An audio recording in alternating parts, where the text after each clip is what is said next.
Good evening. Happy Monday, friends, and happy month of love. You know what? I know lots of you hate Valentine's Day, and that's quite alright because a few of us here happen to really love it and would love to give our love to you by giving you discounts on some of our spicy thingies. So, if you want to know more about that, don't hesitate to drop some chats in the DM, and we'll send you in the right direction. You guys know who the fuck I am, and I'm over-introducing myself every time, so if you don't know who I am, you are in the wrong place. Get ripped. We're going to wrap up last 2 weeks ago's session, our last session, and pick up where we left off, and finally finish off the big baddie. Yes. Here's open anyway. Fuck. Alright, Dude, last if we time don't. on Pathfinder, Alright. our intrepid adventurers managed to rescue a car who had been captured by the baddies. They traded him for the Soul Siphon Dagger, but it was a fake! And which started a big old fight, which probably he was going to try and murder them anyway, but, you know, he's a baddie. Yeah. So, because they came prepared, they kicked the shit out of the undead army that he brought, and even the human cultist priests that he brought along with him. Close your eyes for a minute.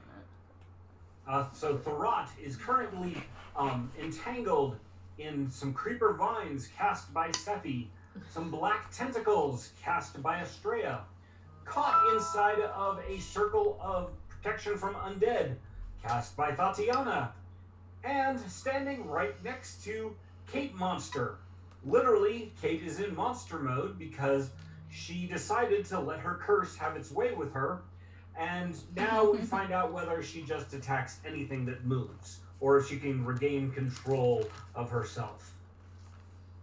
The two summoned demons have been killed off, and Tatiana has some time left on the fire drake that she's summoned up and is flying around. Mm-hmm.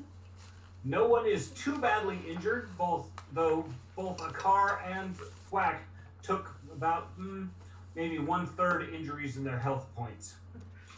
But both the car and Thwack are not feeling like super awesome. Yeah. Not super awesome, but also there's only one threat in the vicinity right at the moment, and he's in a not good place. So we're gonna bring up the map again. There we go.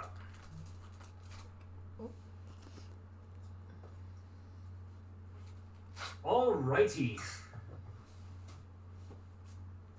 Let's see.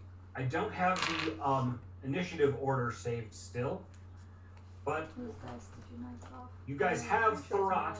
He keeps trying to fight his way out of the vines, and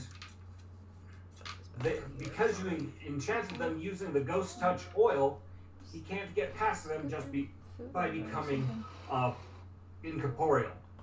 Indeed. Weren't we trying to like banish him? No. Or Banish him wouldn't work because he is native to this plane. I figured, but I'm like, we were trying to essentially get rid of him, and I was trying to remember how exactly we were going about doing that. Using the Soul Siphon Dagger, you're going to basically entrap this ghost back into a gem similar to what had been done before. Excellent. It's not a quick process, so it's not just a stab and done. You're going to have to hold it into him for about And that's why he's being held by literally everything that anyone could possibly conjure up. Okay, cool. Now I'm back with it. And his goal is to get the Soul Siphon Dagger away from you and get his spirit back with his body so that he can reform into a really powerful necro ugly. Yeah, we hate him. Most likely a lich or some variant thereof. But I do think Estrella has the dagger and the gem. I do.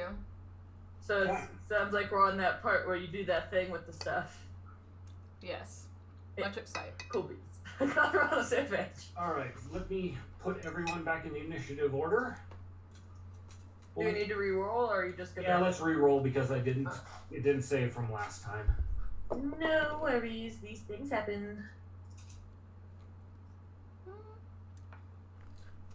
He got a 23. That should be okay.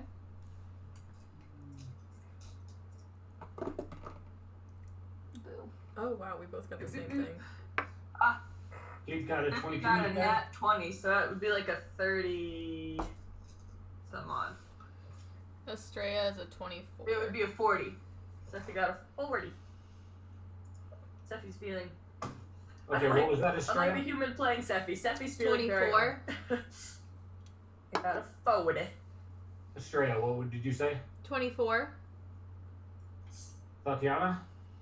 Oh, 26. Okay.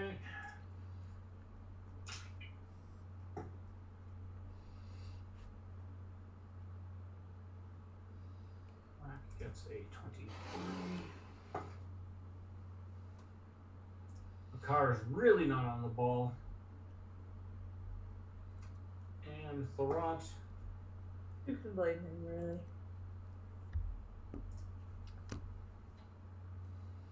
Thorot gets a 31. That's disgusting. He rolled well, but that's still after Sephi. Got him. Okay, so Sephi, you guys are still in combat. Everybody else has been killed and bodies are strewn about, except the demons. They just poofed into smoke. What do you do? Banish them. I might instruct my vines that are around Thorot to like grow thorns, so Okay. that they can cling to him a little bit more and cling into him, and then yell for Estrella to come over and be like, "It's ready!" All right, make a spell attack roll to see how well you can morph your spell. Because Tangling Free Priest command it to do like stuff, as long And as it's you not can too tell much. it to move and stuff, but I don't know. Growing extra appendages, aka thorns, isn't a normal part of the spell. Let me check. Sephi, cheeky. Is it possible to have your vines pull them back into the earth? I don't think if I had pulled him like into the earth, it wouldn't like clip him into the earth. Does that make sense? I think so, yeah. Yeah. I mean, you could probably just pull him down towards the ground. Yeah. Like, basically Is try he to... pretty much standing on the ground? He's standing on it, but trying to lay him out. Yeah. Yeah. So he's not standing. He's more like being pulled all the way down. Mm-hmm. Choking! Yeah, so I got a 20. I got a 35. Yeah, that'll definitely add to his difficulty to try and get out of them. Excellent. So if that's like one action stage to make the spell different, one action to yell over for Estrella, I'll use my third action to pull him into the ground more. Okay. What about me? Give me another spell attack to try and knock him prone. That one was a 24. Okay. Oh, I gotta bring his stats up. That'd help.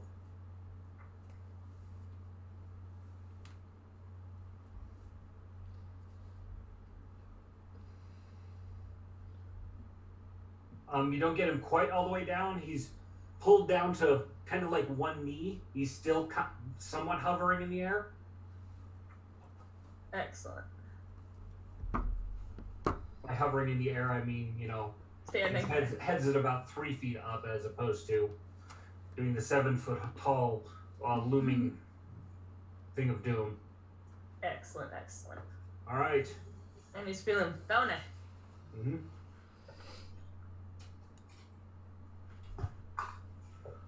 So, Thorot, he is going to channel some of his life force into a spell. Oh, no. Because of his current state, he can't cast spells normally. He has to use some of himself in order to cast spells. It very much limits him. There is a burst of flame that comes out from him in a 10-foot radius. So that's Tatiana, Sephi, and Kate are all going to get hit by fire.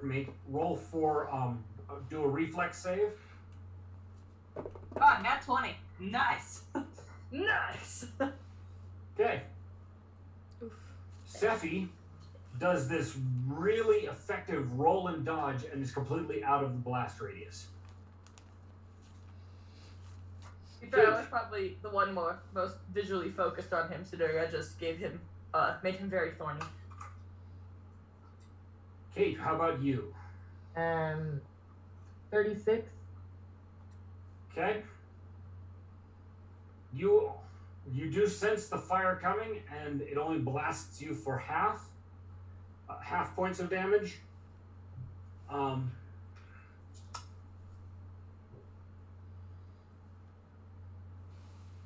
With seven points of damage. And Tatiana. 25. 25. That's going to hit you for full damage. Yep. Minus, let's see, what protection do you have against fire? I already added it. Okay, don't you have like a reduction from fire damage? Yeah, well, I added it to my saving throw. Okay, so it's just your saving throws. Got it. Alright, so that'll be 14 points of damage that Tatiana takes from fire.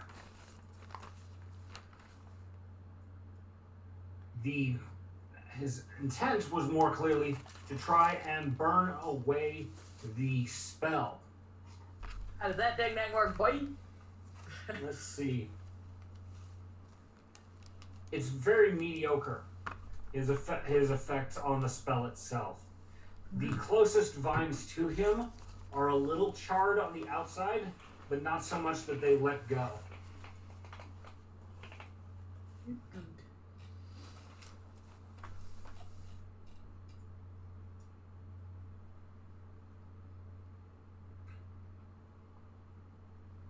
Everyone give me a perception check. Perception, you said? Yes, please. Sephi got a 24. Man, Okay. Kate got a 29. dice is Huh? not loving you today. 20. Okay. Perception. Math lady, can you help me? 18 plus 13. 31. 31. So because you're all focused on Thorat, it's only Estrella who notices the person standing on the bluff overlooking the battle. Where is this person on the map? Is it? So you they- should be seeing them They're not. right here. Nope. Okay, let me stop and reshare. Will you turn on the top one? See if it makes a difference. Because I just cannot seem to figure out how to fucking do Make it lighting. Can you see it now? Yes. Yes. Mhm. All right. Estrella, what Oh, you much. see is a female character dressed in similar robes as the priests that were helping Thorat, but more ornate. Lord Jesus, help.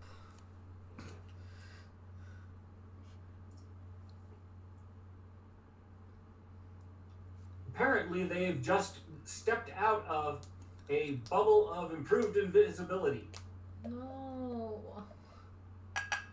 and she is waving a wand pointed at the circle of protection that you've got. Oh.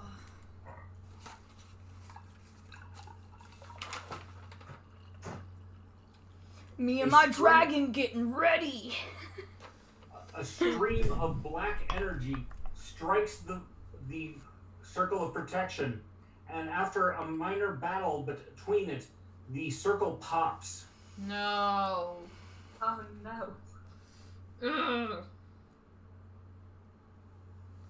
The manticore sitting on the bluff right next to her,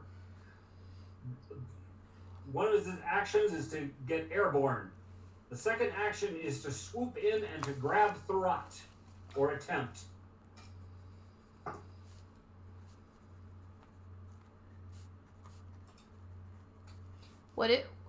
Is it a dragon? No, it's a manticore. What's that? Let me show the. So it's cross kind of between a lion and a wyvern. It has spikes on its tail that it can throw. They're known to be poisonous, and Okay. it's got really nasty claws. What does its head look like? This picture here shows it kind of as a cross between a dragon and a tiger. Weird. All right. Tiger, a dragon, and almost humanish. Real weird. Yeah. Real weird. In your world, they are a common apex magic predator. Okay. Now, they're not as high up as dragons, but dragons are highly uncommon. But this is a pretty nasty beastie. Well, it's a good thing I have a dragon. Yes, it is. All right.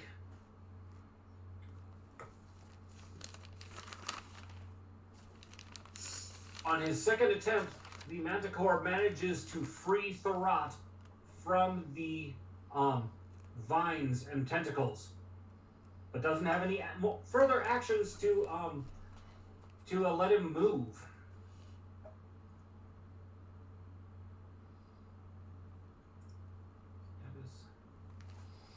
Oh shit! I need to pull up my dragon's shit okay. then. Okay.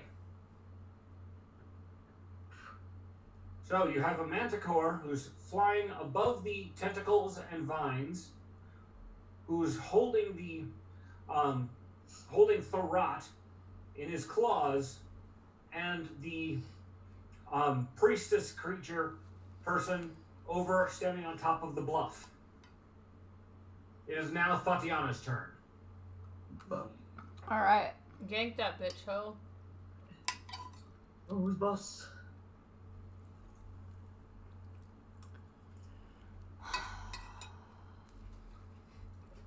All right.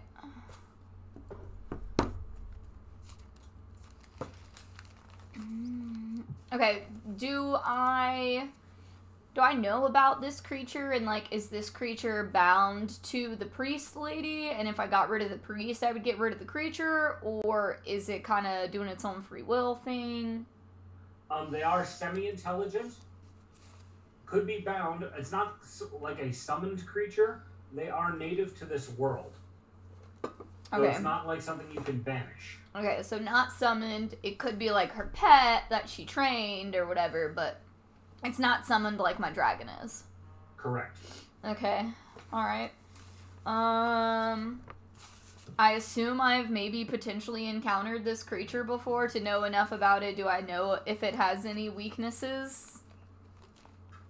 I mean, I can roll for something if I need to. See, manticores are fairly common in lore, so most everybody knows about them. Okay.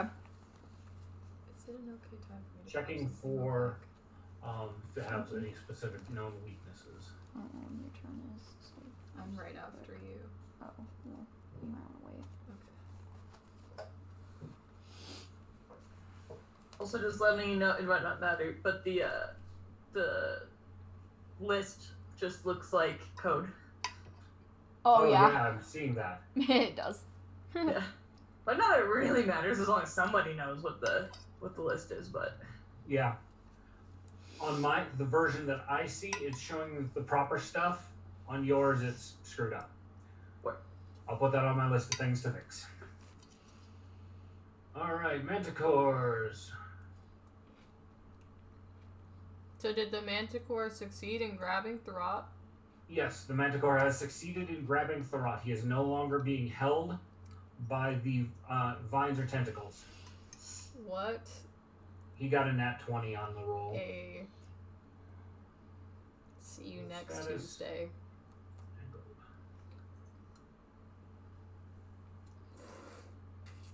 Status. Restrained. Okay.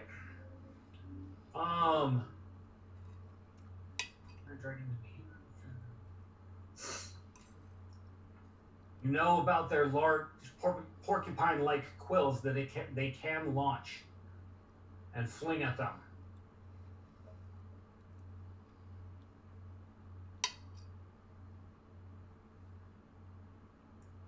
It does, while it has a human-like face suggesting intelligence, they're more of a simple-minded killer. They're more of a very smart animal.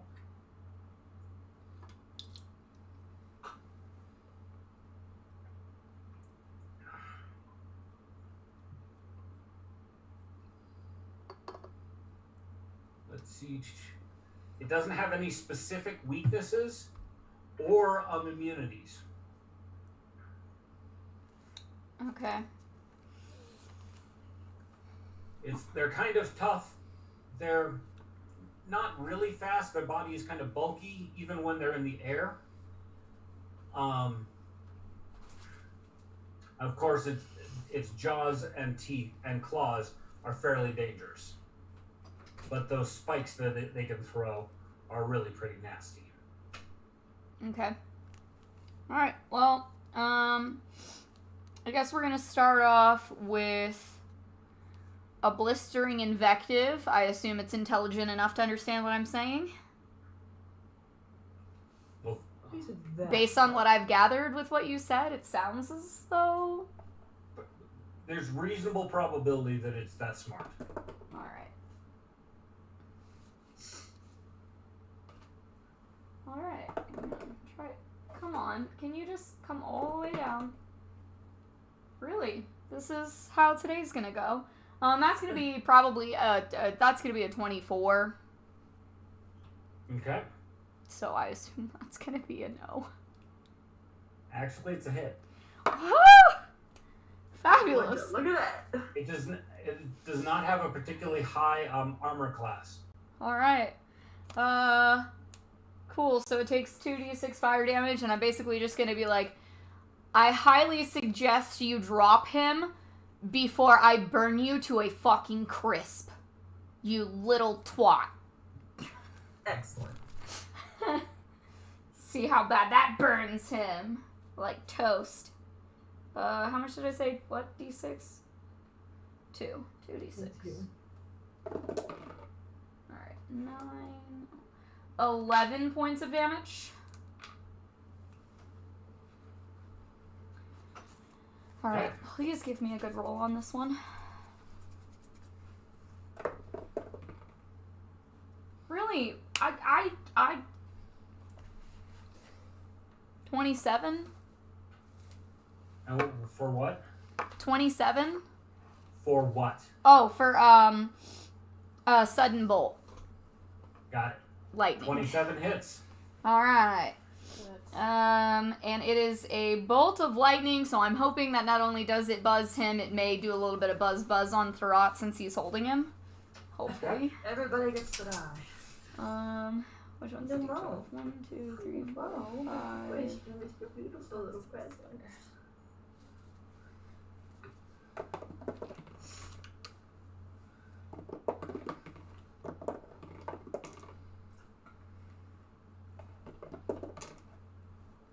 Alright. 12, 22, 24, 30, 50 points of damage. Ow. Well, I told him he should drop him, and I'm assuming he didn't drop him, so. And he didn't listen. So he did live like a bitch, die like a bitch, okay? Alright, so that is a level 4 spell and a level 2 spell. And then I'm pretty sure Vesta has used all of her ranged attacks. Yeah, she used both. She used that. She could do... Oh. So if Vesta was to do a fire burst, which is the one where it goes 20 feet burst away from herself, would she be able to hit him? Yes. And then... It goes all... Basically, it's not... because he only had enough movement points to get to Thurot and rip him free, he's effectively on the ground. He's hovering just above the ground, so he's within melee range. Okay. He's not up in the air. Okay. I don't want her to poorly affect my flame drake, though, and I don't know how far apart they are from each other. If she can successfully not harm him, which I mean he is a fire dragon, so I don't really know how much fire harms him. Let me double check. I mean, I guess I do have his stats on my thing because I was about to do his moves. He says immunity to fire. Oh, if he's immune, then you're good. Okay, cool. Well, then that's what Vesta's gonna do. She's gonna do her fire burst for a third. Well, I guess. Wait, does she need to roll? No, he gets a reflex save. Okay. Because I was like, if so, she got a 30.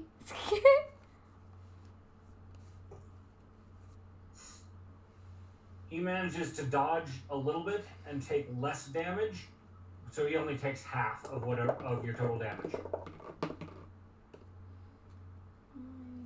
15, 7. Like, I got 15, so half of it. Wait, hold on. Got 17, so half of that would be 8. Yes. Cool. And then let's see. What's he gonna do? What's he gonna do?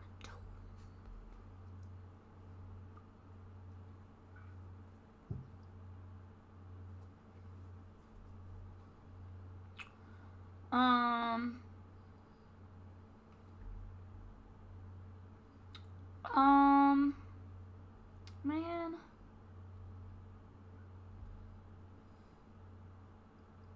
I mean, I don't... Whatever. We'll just fucking murder him. It's fine. We're gonna do Fireball Breath. I assume that I don't roll for that because it does not give me a plus anywhere. Right. It's a reflex save. DC 22. Nat 20. Bitch! How the fuck did you get out of that? Fucking rude, that's what that is. That's fucking dumb. He was looking over at Vesta and saw the dragon take that big deep breath in and goes, "Oh fuck!" and manages to get out of the way from where the blast is. That's bull I sense that poop. there's danger here. Damn. Alright, well, I guess that's the end of our turn, unfortunately. All right. Did the best I could. Sorry, guys. I could have murdered him. Because if I would have hit that, that would have been fucking 66. Oh, All right. oh. Estrella, your turn. Evil says we're not done today, sir. I hate it here. Alright. Alright. So did the Manticorn drop the evil ghosty man? No, he has managed to continue holding him. Bro. Alright. Let's see. They are at ground level, so you can still interact with them easily. Okay. I know. Feel it. I almost had.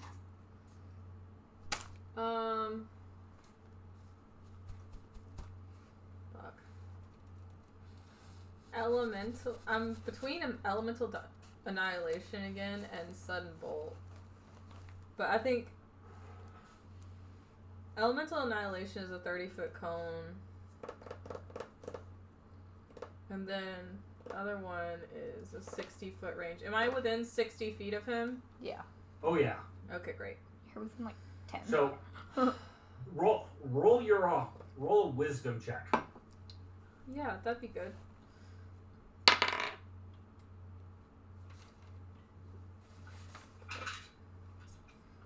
Wisdom. Little extra gift on my calendar from Mama.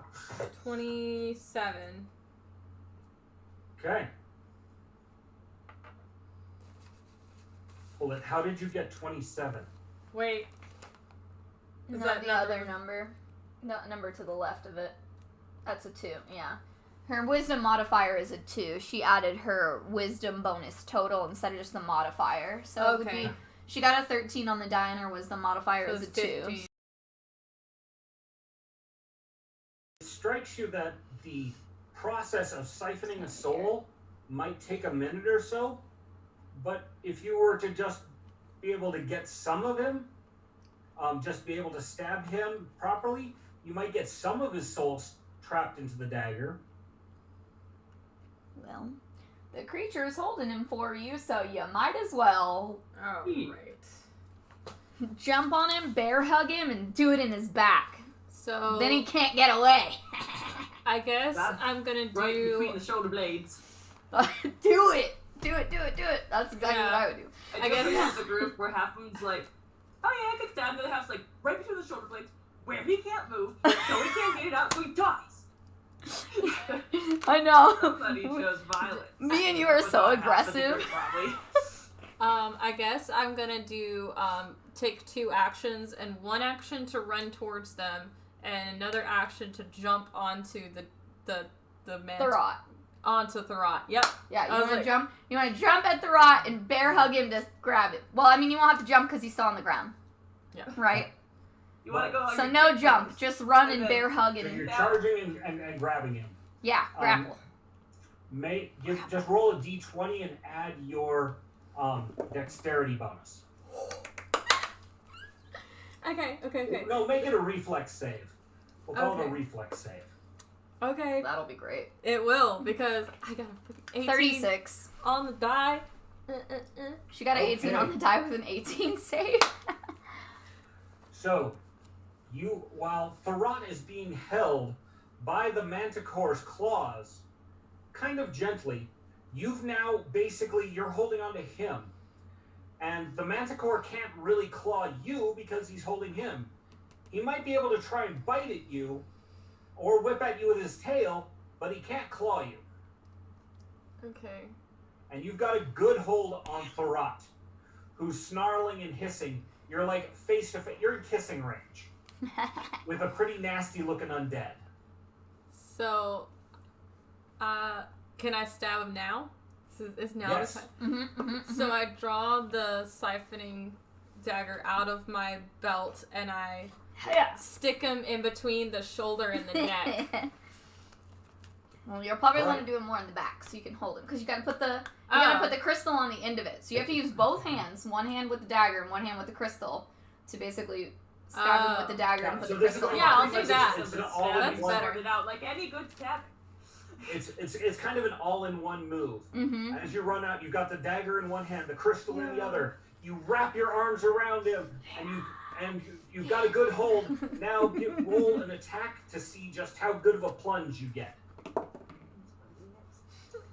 Use a fucking hero point. I think we all got a hero point at I the have end of one last hero session. point. Yep, you did all get a hero point last session, so. So we have 2 total this No! What the fuck? It's better. Okay, is it? Am I adding that number? Or what? No, what Oh number? wait, would you attack roll? Yes, an attack Um, roll or with a Like dagger. with the dagger. Go back here. You have a dagger on here somewhere. Your dagger. 18 plus 7 is 25. 25. Okay. Yes, you managed to sink it right into his back. Yes. It feels kind of weird because, there should be bones and a spine and shit like that. You. It's more like you're pushing it into solid smoke. Oh, I was gonna say pushing it into a marshmallow, but either way. Yeah, marshmallow would be a good example. Oh, So- marshmallows. The more of his soul you get drained out is going to be determined by how many rounds or how many actions you can hold that into him. Okay. Which means that everybody else should totally help. Yes. Everyone help, please. Just run and grab him and latch onto him and help her hold the thing in place. Okay. All right. So that's the end Next of up. Estrella's turn. Next up is Thwack. He's going to fire off arrows at the priestess and snaps a bowstring. Oh shit. That sucks. It'll take him a moment to pull out another bow, which he does reach for his the new magic bow that you guys gave him, the one that doesn't have a string of its own, but generates magic arrows. Oh. Fancy. All right, Kate. monster. Cape Monster! Yeah, that's So, me. right now in your vicinity, you have the big baddie monster of a manticore, and you have a car. A car is more in front of you, but obviously when the manticore swooped in, you kind of tracked that. So I would say you've got an 80% probability that your monster brain's going to want to go with a manticore. Let's see. Yes, without struggling, you can easily target the manticore to do things. What are you going to try to do with the manticore? So, my question is, how big is the manticore compared to me right now? Because it looks like we're about the same size. Yes, you are roughly even in size. So I have powerful leap. So I want to just kind of like jump up into the air and just tackle him to the ground. Just to remember, he has porcupine spines. Oh man! And I have pain resistance. But I'm a cave Yes. monster. Yes, you do, and he might not be able to get them aligned for your tackle. So it can happen, but there's a possibility that you're getting stabbed. I don't think Kate cares. Probably not. Probably not. Mm-mm. Cape Monster give no fuck. Right, Don't give no fucks. Would my character care? No, my character would not care. Anyway, continue. All right. Make the rolls.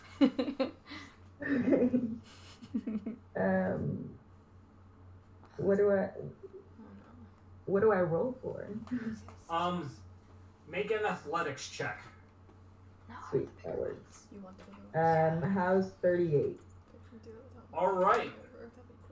Now give me a see. Is there I can't remember if there's a ride skill by itself or that's just athletics. I don't know. A what skill? All right.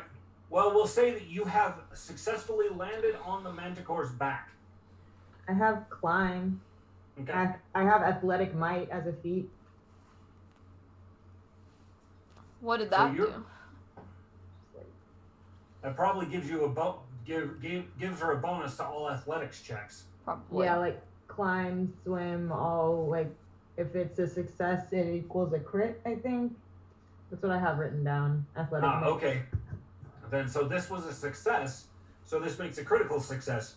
You have landed in spectacular fashion, in such that none of your genitals get pierced by the porcupine quills, and you are effectively riding a manticore. Look at Now you I will go. point out, manticores are basically have the body of a lion, and therefore they're not really great. They're not built like horses, so they're not easy to ride. So you digging your legs in pretty much around this guy's shoulders, around his ribs to get yourself on a good grip, but you're on there well. What is that? It's a mushroom. Okay, you get one additional action. You have basically jumped and mounted this guy. He's your bitch, in other words. But, yeah. Mountain! Wow.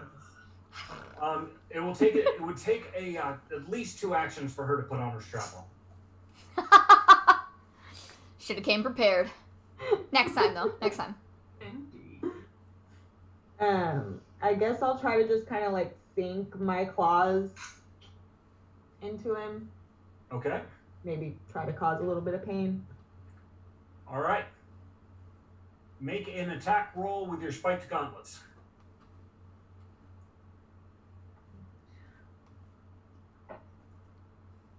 $31. Definitely hits. How much damage would you do with gauntlets? Um,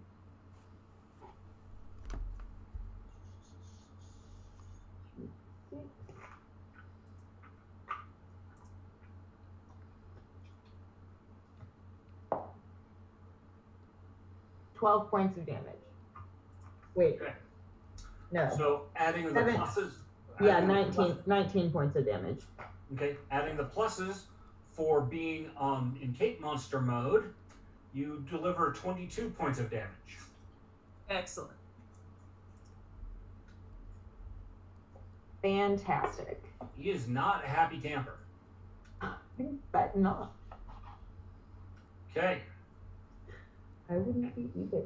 And last but not least is a car. Do your best, baby.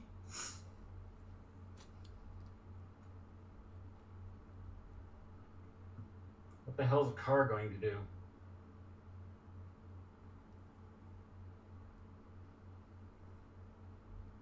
He's going to charge in and attempt to grab the Manticore's tail.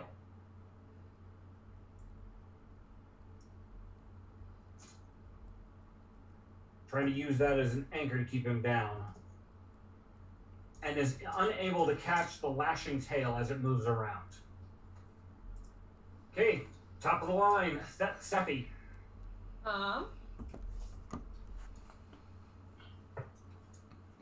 I'm going coming up to soon. cast Sephi and then Thurrott and me. Tangling Creeper, like preferably more around like the head and the tail of the Manticore to try to pull it down, versus like avoiding the middle as not to entangle Kate. You're recasting the spell because it's already in that area. Is it?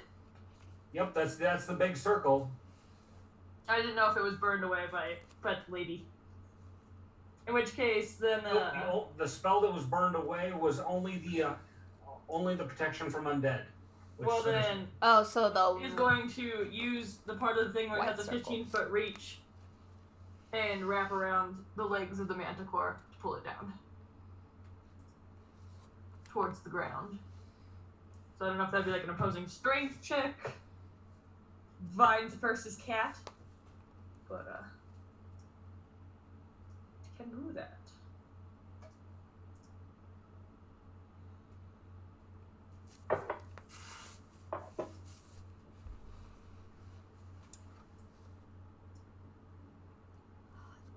Okay.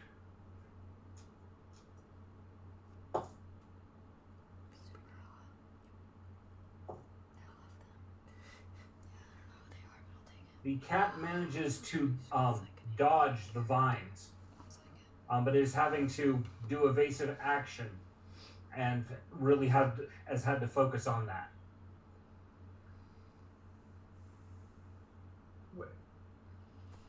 So, let's see.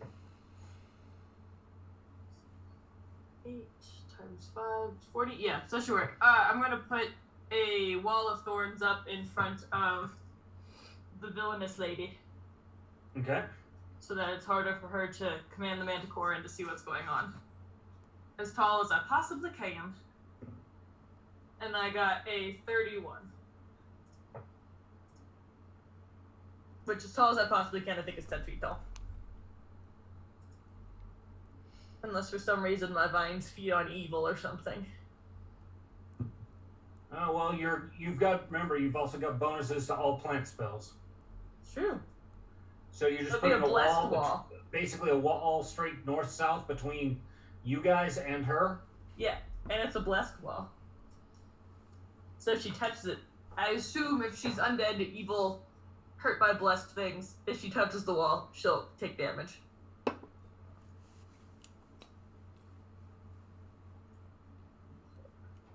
We list. Okay.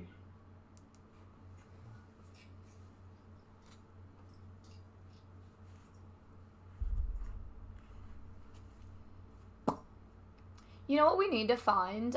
We need to find some kind of D&D type music that's not copyrighted that we could like lightly play in the background while we're streaming. I'll ask Jeremy about that, because he is practically a Foley artist during his campaigns, so... I love we it. could use just He about probably has anything some ideas. except for the fact that we're streaming. Yeah, so it's got to be like non-copyrighted or else like on Facebook it'll get the whole stream shut down and then on Twitch it'll just get everything Oh, muted. for sure. But I'm sure some of the stuff he uses is royalty free. Yeah, I'm sure he could figure it out. Yeah. All right, here I you know go. one of the campaigns they played Claire de Lune for like one character songs. It was royalty free. All right, there you go. You have a line on the screen. Wee. You see the line of your a wall of thorns has sprung up out of the ground. It's a blessed wall of thorns. You can't get past it. Neener. And also, you can now not see her. You know, we're focusing on things, and if she wants to get any closer, she'll have to go around the wall. So. Yep. And it is 60 feet in length. 60? Yes. I thought, no, it's 40 high, 60 long. 10 high, 60 long. 20, 30, 40. Let's see, which direction do you want me to extend it? Both? South. Okay. Roll.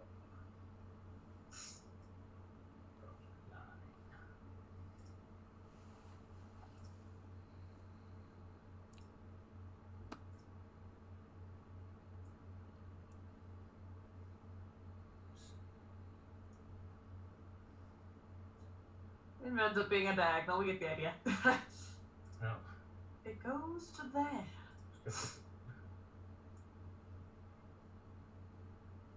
Add another 20 feet. There you go. Perfect. All right.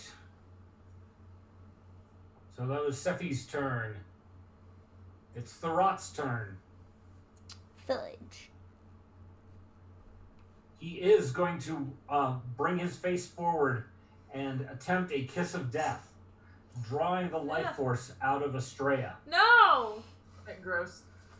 There's no consent. No consent. Okay, so let's see. That's how you know he's a real big baddie. No consent. He manages to latch his face onto yours.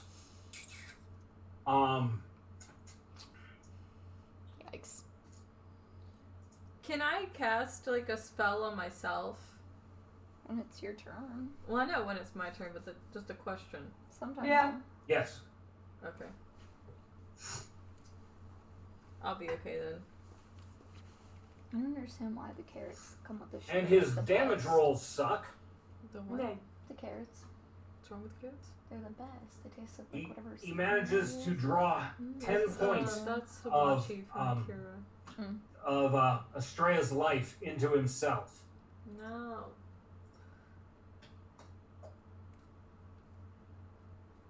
He gets healthier and you get a little bit weaker. Boo. What a whore. As a price of you holding on, it's very hard to defend against this. But you can feel the thrum of magic in the dagger as parts of him are being sucked out. Okay. All right, the Manticore.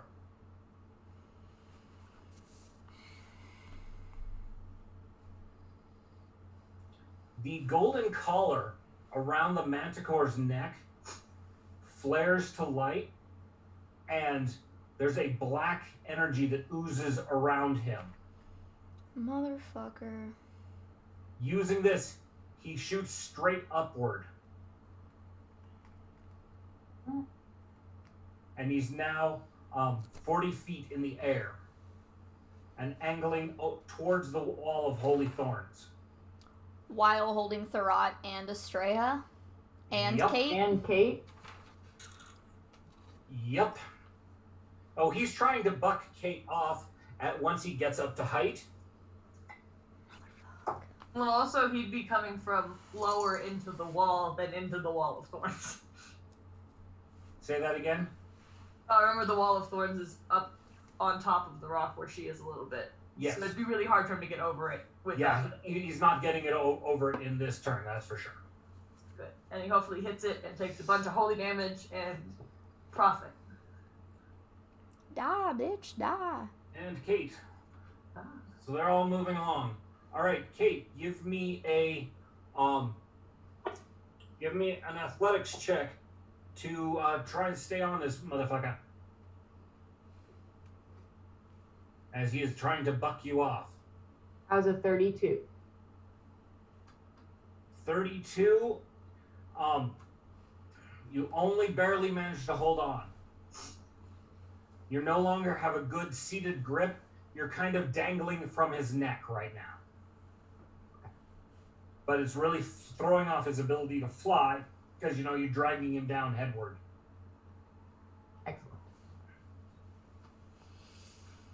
Kate, as a monster, you can feel the creepy, icky magic that's emanating off of the collar, empowering him. All right. The High Priestess.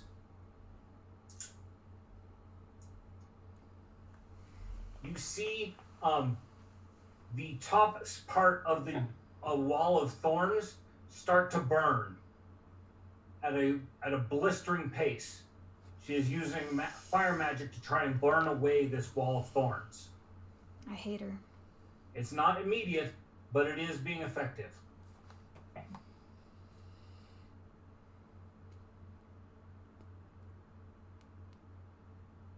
Right.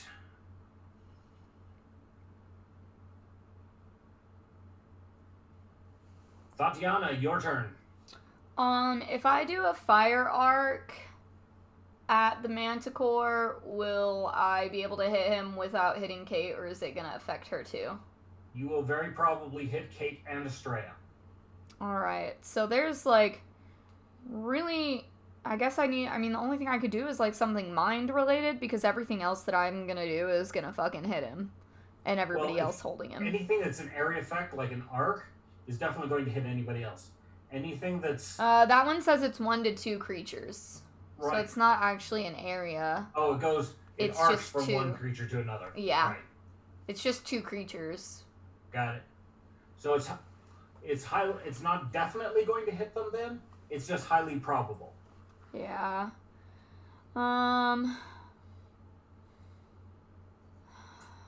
Alright, let's see.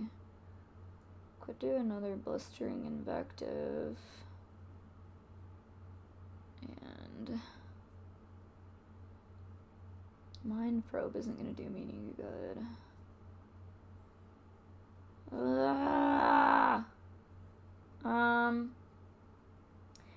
You know what? I guess I'm gonna go with an Entangle no, it probably can't reach up that high.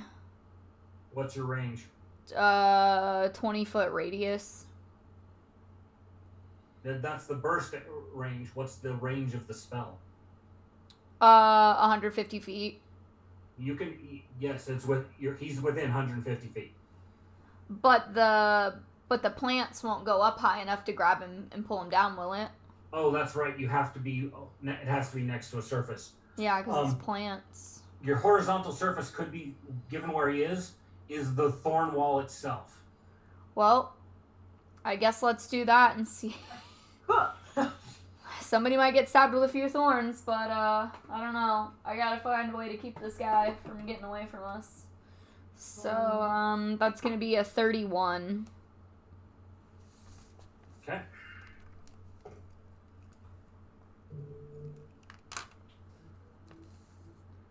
For my plants to attempt to entangle the Manticore and everyone inside of his grapple towards the thorn wall. So yes, the vines are pulling the Manticore and the entire crowd up towards the wall of holy thorns. Alright, and then Vesta is gonna move. 1, 2, 3, 4, 5. Wait, 5, 10, 15, 20, 30, 50. I guess she'll use her 2 actions to run over there. I assume he's still kind of high up in the air, even though the plants got a hold of them. It probably didn't pull them all the way into it, did it? Correct. He's up in the air, being pulled into the vines, probably about 30 feet up in the air. Okay. He's trying to fly over the 40-foot wall. Then she's just gonna run over there and just be ready for when they get closer that she can get closer to them. She's just gonna head over that way. Sure. And then Move the demon out of the way. There we go. Alright. Okay, so he can move. His fly speed is 50 feet.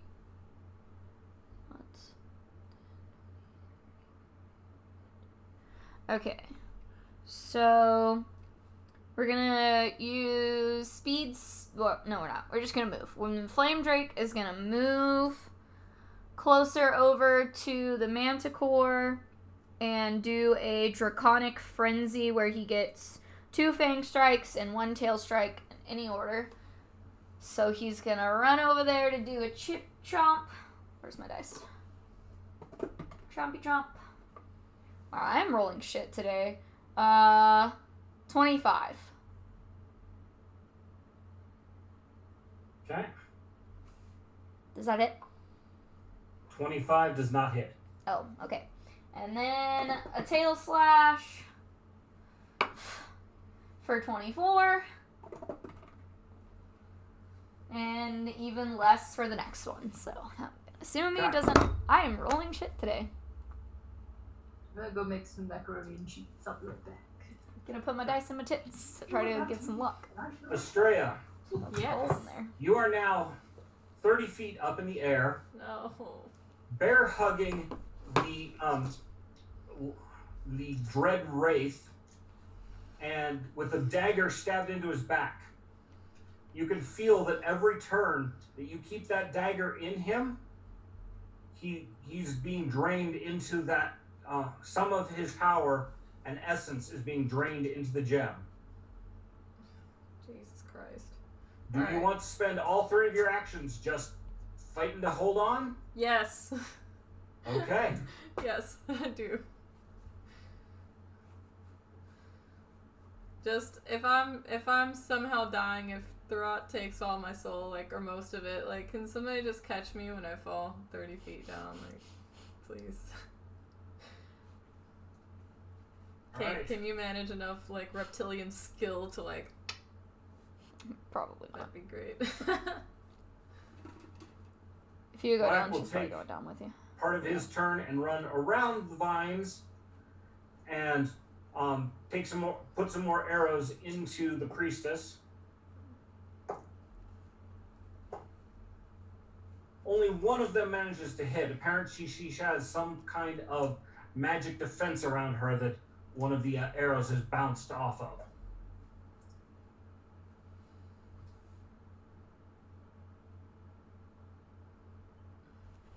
All right, Kate, your turn. You are dangling from the manticore's neck, yet some of the vines that Tatiana cast are also gripping you. So you have a little more purchase. You're not going to fall at this point. You might be dangling from an ankle up 40 foot in the air, but what does Monster Kate do?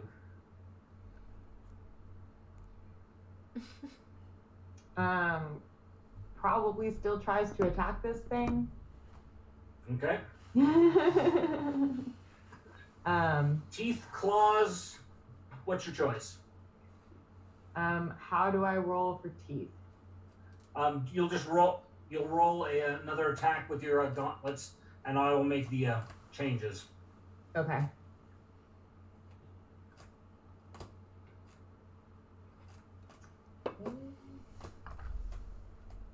I'm using a hero point, like that. That was even worse. Okay. 25. Okay. I rolled a 4, and then I rolled a 2. It's like when I move certain ways, it like gets really light, and then I move back and it gets really So, dark again. you- Like the fucking lighting consistently. is You're changing. having problems getting past the quills of its mane, and so unable to get a good bite. Is the side of the screen really important to see? Because I know you need to see the chat. Alright, I'll just try to sink my claws into him deeper. Okay. But I need the lighting to be even. Making That's another what attack I was roll. gonna suggest. I don't know if it'll help, but finding just a picture of like a white background. Yeah, I got a with nat white 1. Screen, and you can minimize it to that. You are level, now, and maybe the- Flipped upside just the down, black and grays and reflecting Reptiloid off the Kate is So dangling maybe from placing one white on foot the screen would help. that the vines are holding her, Perfect. thrashing around rather wildly. Hey, that's the wrong spot. Alright. Well, that's fun. All right, then a car is going to charge over there and begin climbing the wall of thorns. While he gets some minor pricks from it, he's not severely impacted as a holy warrior calling, just trying to climb but not get through the wall of thorns. Okay, back to the beginning of the round, Sephi. This is much faster rounds without 20 million characters on the line. No kidding. Yeah, really. Let's see. Let's This do is it. making a difference. So I was like, oh, Ew. Get off there. take I my like you. room. Oh.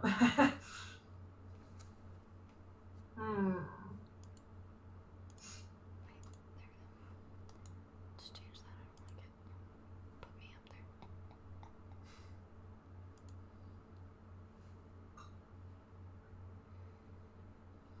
He's still pretty close to the ground, right? The manticore? The Manticore is 30 feet up in the air.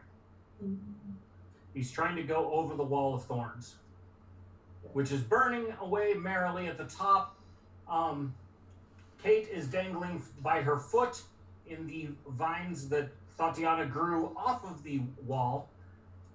And Estrella is still clutching onto Thorat. I might do just a simple tangle foot out of the wall to try to grip onto him more and kind of pull him into the wall. Okay, that is Wall the same. punch. That is the same thing that Tatiana did. That's fair. Okay. Could we do it more so? Yes, you could overlay the spell to have more vines and so forth, and he's got to try and fight against more of them. I think that's what we're gonna do. And I got a 39. Alright. And I want to roll to see if they're blessed vines. Thing my staff does. And I got another 39 for them to be blessed. So the blessing seems to be affecting the black magic that is welling up out of the collar around the Manticore's neck, but is not directly affecting the Manticore himself. I can live with that. Okay. Is that all of your actions? Indeed. Nothing for me to bludgeon within an arm's reach, so. Okay. Every time people come All around, right. this is what they see. Thorat is going to lay another death kiss on Estrella, Peekaboo.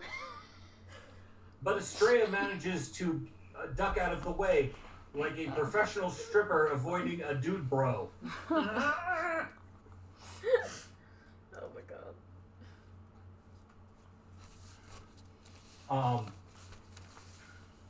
Am I losing hit points while I'm up here hanging on to him?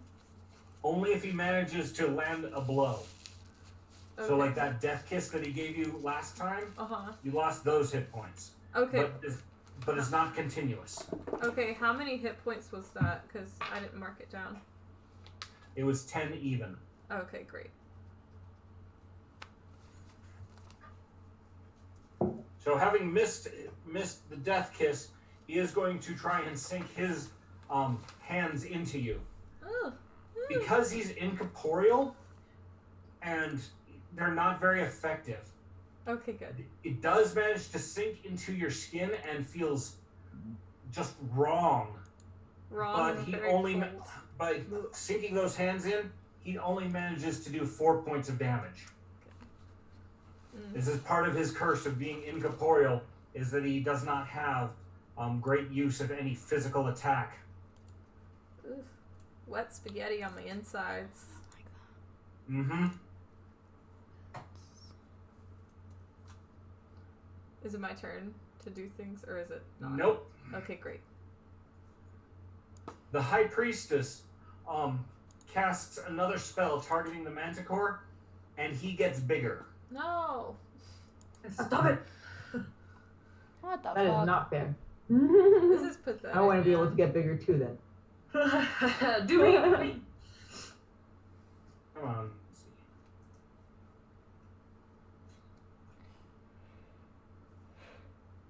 Let's see. Increase size.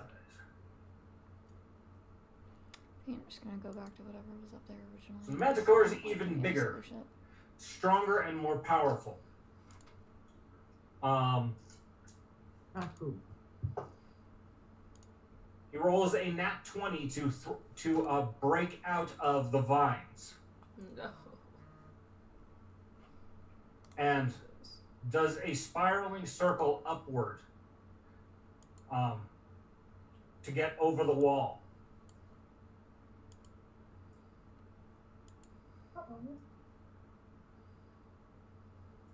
Move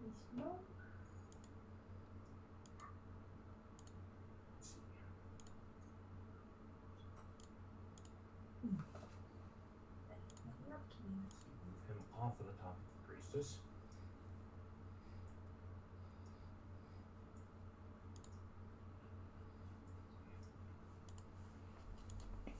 Alright, he is now 50 feet in the air, carrying Thorat and Estrella. He got loose of the entangles. Yes, he got a nat 20 on his strength check. I hate him. Boo.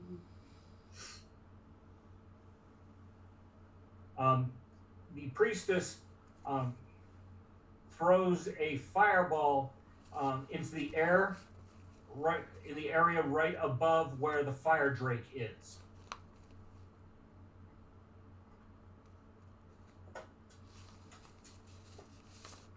So, what, Tatiana? You're the expert on fireballs. What's the burst radius on a fireball? 20 foot. Okay, so anybody on the ground is safe.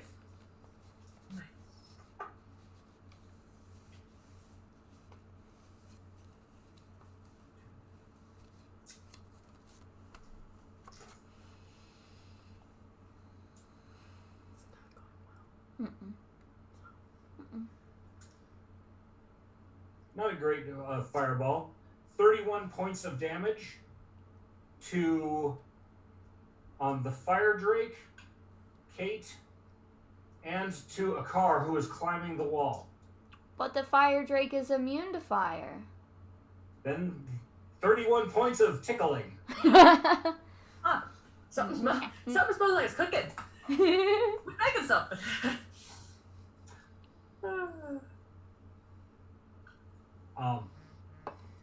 But it does shoot out incredible amounts of light as well, so it is disorienting. He's not hurt, but he's going to have to blink a couple of times.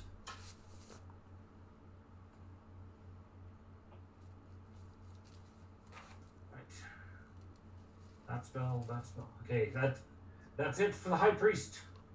Tatiana, your turn. Alright.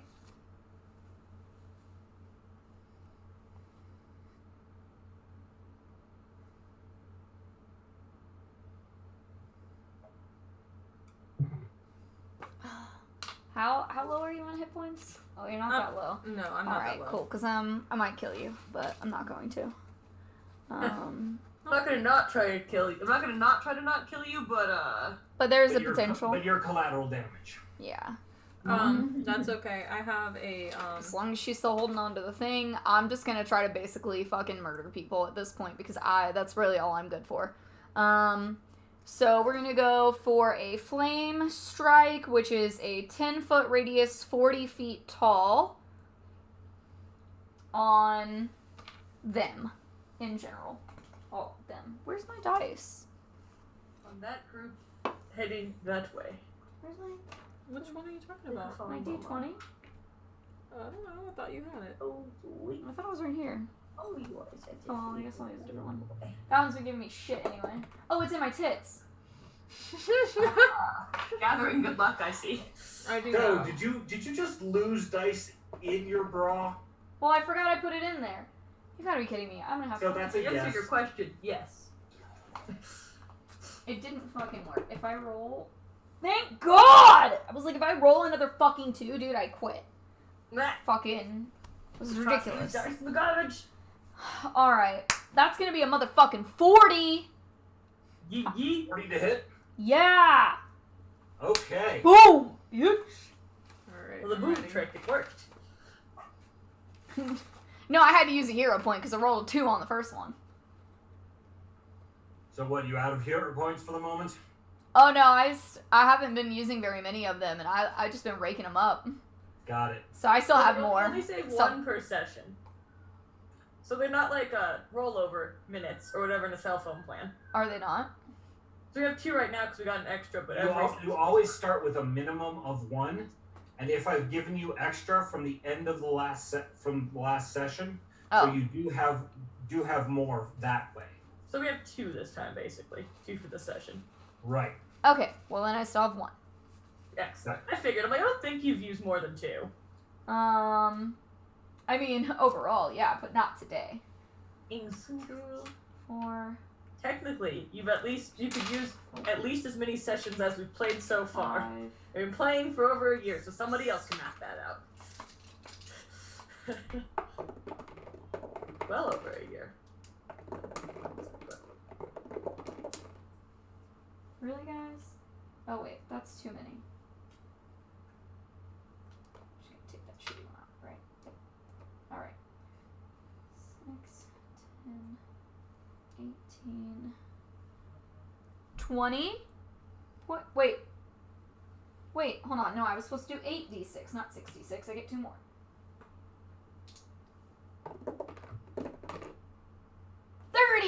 Points of damage. Okay. And then that was a level 5 spell. And then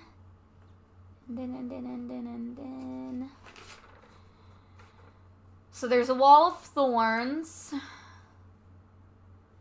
that Vesta's not going to be able to get through. She'd have to try to go around or over, correct? Correct. That's not fun. I guess she's just gonna go ahead and use her action to move as far as she can to try to go around. Because there's nothing going on our side. So, I guess she's gonna go up near where Kate is, if that's a walkway. Yeah, yes, she can do that. Yeah, she's gonna go up. And So she'll then- end up over here by Thwack. yeah, that's fine. Okay. And then... how far does the Flame Drake need to fly to go over the thing? He could... see, he was at 40 feet in the air. No, he was at 30. He only needs to fly about 40 feet. To go up and over. And Yep. be on the other side. Do it. He's going to use his action to do that, and we're going to attempt another Draconic Frenzy and hope that this dice fucking does better for me again, because otherwise I might cry.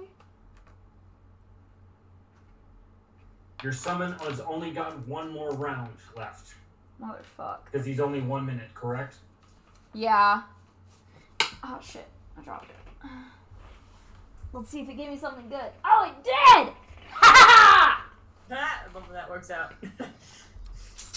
Alright, his first bite's gonna go for a 33. And that's almost as high as he can get, because that was a 19 on the dice. Ah, Alright. He does manage to bite hold of the Manticore's wing. Fuck yeah. Alright, it's gonna be 2d8 piercing and a d6. Okay. So 2d8. It's gonna be 10. That's gonna be 15 points of piercing damage. And it's going to be 4 points of fire damage.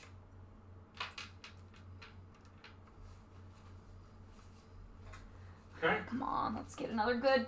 We're gonna go for the tail, whack him in the face. Yeah, for a nat 20. yeah. The titty magic worked. Did work. It did. Tit magic worked. All right, and that's gonna be 2d6 plus 5 bludgeoning. That's going to be 15 points of bludgeoning damage. Did you have 1 more or just 2? No, it was only 2 on that one. And then his last bitey bite. Come on! Oh, that's a 19. Does not hit. Okay. Well, at least he got 2 out of the 3, because last time he didn't get any. Right. Okay. Okay, let's see. That's Tatiana's turn.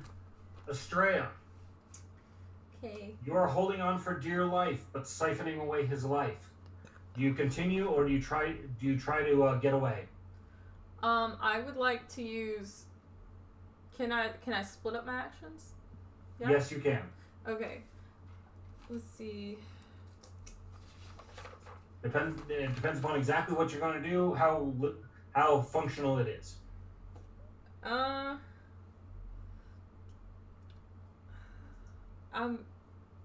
I'm caught again between what I want to do. If I want to attack the rot and also heal myself in the process, or if I want to use sudden bolt and strike this fucking manticore thing.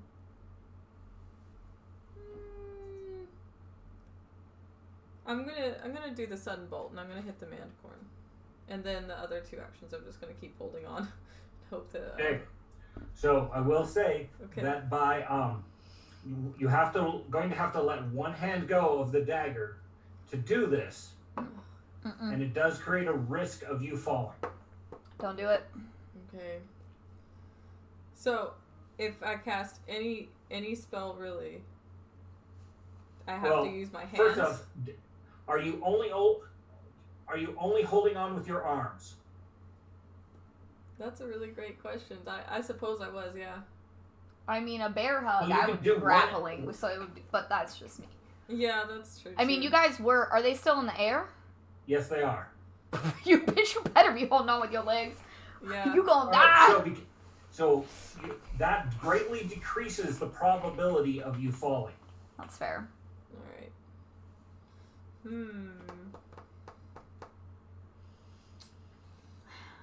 I'm gonna use a heal spell. Okay. If it's just on myself and that's an area spell, right? Or no, it's touch. That's a touch. That's touch. But if she's doing a touch spell while she's touching Tharat, shouldn't it affect him also? That's what I'm saying. It's only one target. She can either target herself or him. If she does the area effect version that takes all 3 actions, you get both. Does she have to let go to do that? With one hand. She's got to, wave her hands and do magic actions. Fuck it. I'm just gonna do the touch spell on the rod. I have enough points right now. I'm good. Okay. That would be a 30. 30 hits. I mean, it's really hard to miss a touch spell at this range. Yeah. So now you gotta roll damage. Oh. What does healing do? 1d8 for touch. So roll a d8. This one. Yeah. 6 points of damage, correct? Yep. Fuck that guy. Okay. Indeed. That's one action. And then are your other actions just going to be Holding on. making sure stabby? Yeah, stabby. Okay. All right.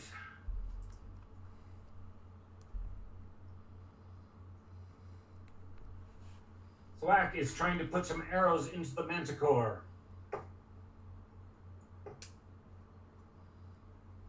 And actually gets a crit. Fuck yeah, finally. Somebody doing something. It's not me. Okay. The manticore's got a nasty arrow sticking right out of his ribs. Alright. His health is Cape going down a Monster, lot. you're How hanging much kill upside him? down from the wall of thorns. Yeah, I want to not be doing them anymore. How do I Okay. What would Monster Kate do to not be hanging upside down?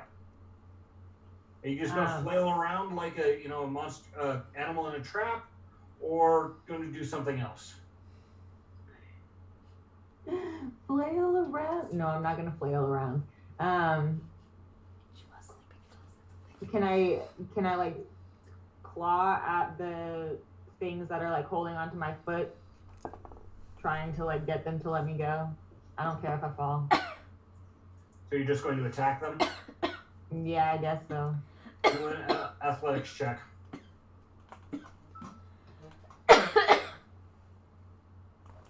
Shit. I swallowed wrong. I'm dying. Don't die. 30. 30, you successfully rip your way out of the vines. Sorry, 40. My bad. I thought that was a little low for you. Super Yeah, successfully. I do bad math. Math Nugu. Yeah. So you, 40, you managed to easily rip your way out of the vines. If you want to try and make a acrobatics check to catch yourself on the wall of vines as you're tumbling. Yes, for sure. I want to do that. And I rolled a 31 for that, for acrobatics. You do manage to catch yourself and break your fall before you get to the ground, but you're now down on the ground against the wall. You take 2 points of damage from the holy vines.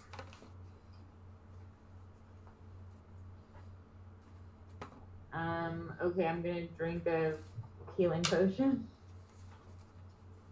Nope, No, you're a monster. I'm a monster. You will have to attempt to regain control of yourself first before you can do those kind of things. Valid. Do you wish to regain sense of self? You can basically what's going to be a will saving throw.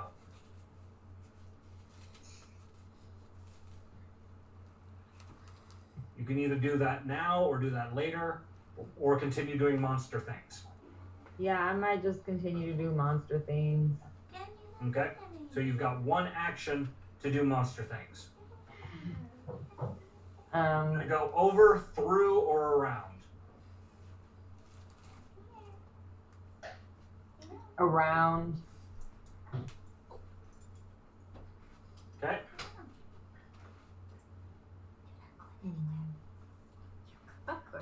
Cool.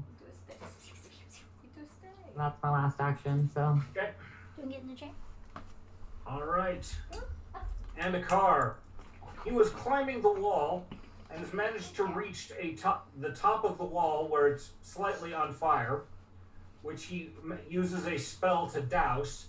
And he's standing up there and has pulled a javelin out of his backpack and throws it at the priestess who's still on the ground below.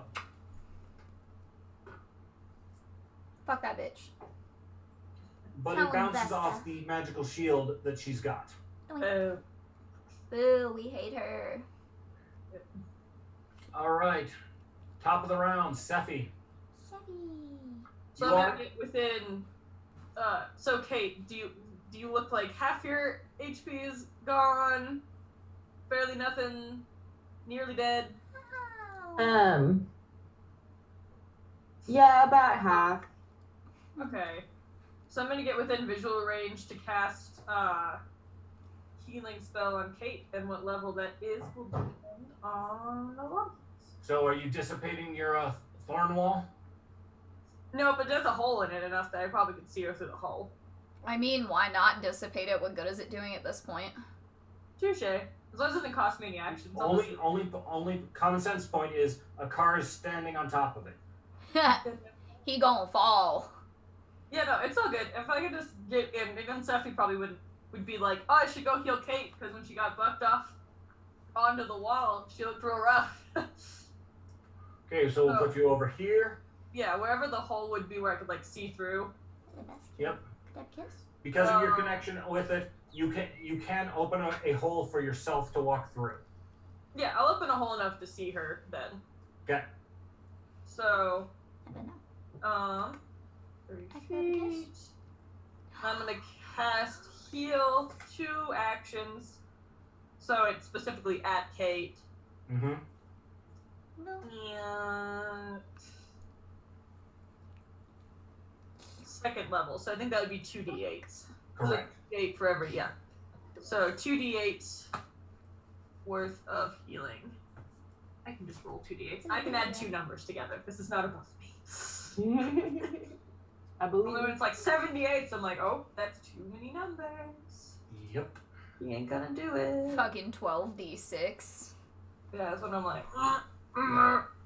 So 4 plus 5, Wait, so 9 hold on, points. hold on. 9 points of healing to Kate. All the way. Yeah. Stay in here, okay? Just lay out. No, hey. Thanks so much. All right.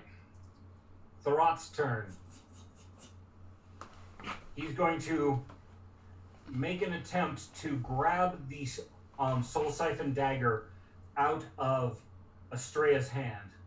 No. Wait, Estrella's not in the room. I can roll for I'm her. right here. Thorot Okay. did what? He's trying to grab the dagger out of your hand. Oh, fuck him. And his mom. At this point, I think his mom is long dead. So what? Curse her in the afterlife. He's not successful trying to reach behind him. Grave, I have no doubt. I mean, yeah, I'm trying to reach behind your own back to grab Yeah, things. but he Yeah. doesn't have bones, so. Yeah, that's true. Valid. But he is unable to wrestle the dagger out of Estrella's hands. Keep an eye on her. You can feel that he's drawing up part of his power again to cast another spell. And he spends the remainder of his actions drawing up that power, which means they're probably going to cast that spell next round. Okay. Oh yeah, that shit's so broke. Like, look at how like fucking like kinked to the side it is and everything. It's totally like broken there. It's All right. fine. My turn. Nope. It is the High Priestess's turn. Damn it. No. Did I suffer any damage during yours? No. Okay. Are you good? You gravy, baby. Okay, good. I was just trying to figure out if I'd lost any more hit points. What the fuck am I gonna do? What the fuck? The High Priestess casts a spell, and all of the dead bodies that you guys have left on the field, their bones rattle about and reshape themselves into vultures. Ah! Undead vultures that are now swarming the field and creating a blackened cloud to make a mess of things. Real cool, bro. Alright. And let's see.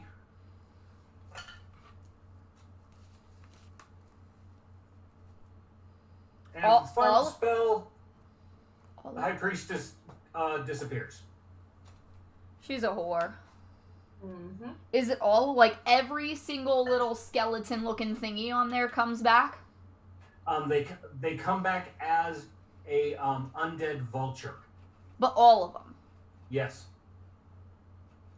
But many undead vultures. Alright, cool. As many... Oh, wait. Is it my turn yet? No, I don't know why she got small. I see Okay. that. Wait. She shrunk. Goodbye. To like a little 1 foot. What is going on He ate here? something from Wonderland. Yo. Well, despite the fact that she's tiny, just acknowledge that she's not to be seen.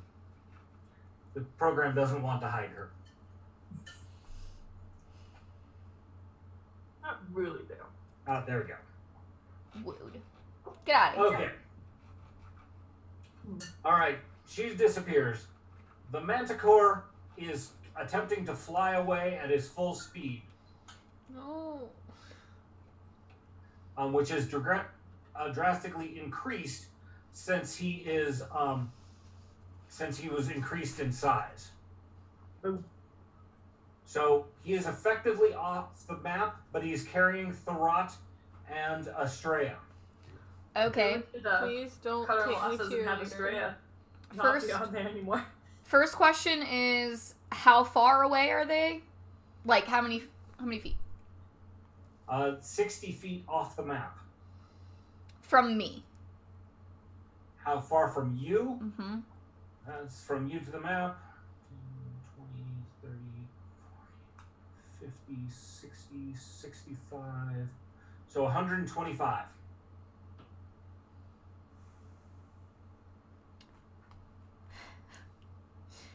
Man.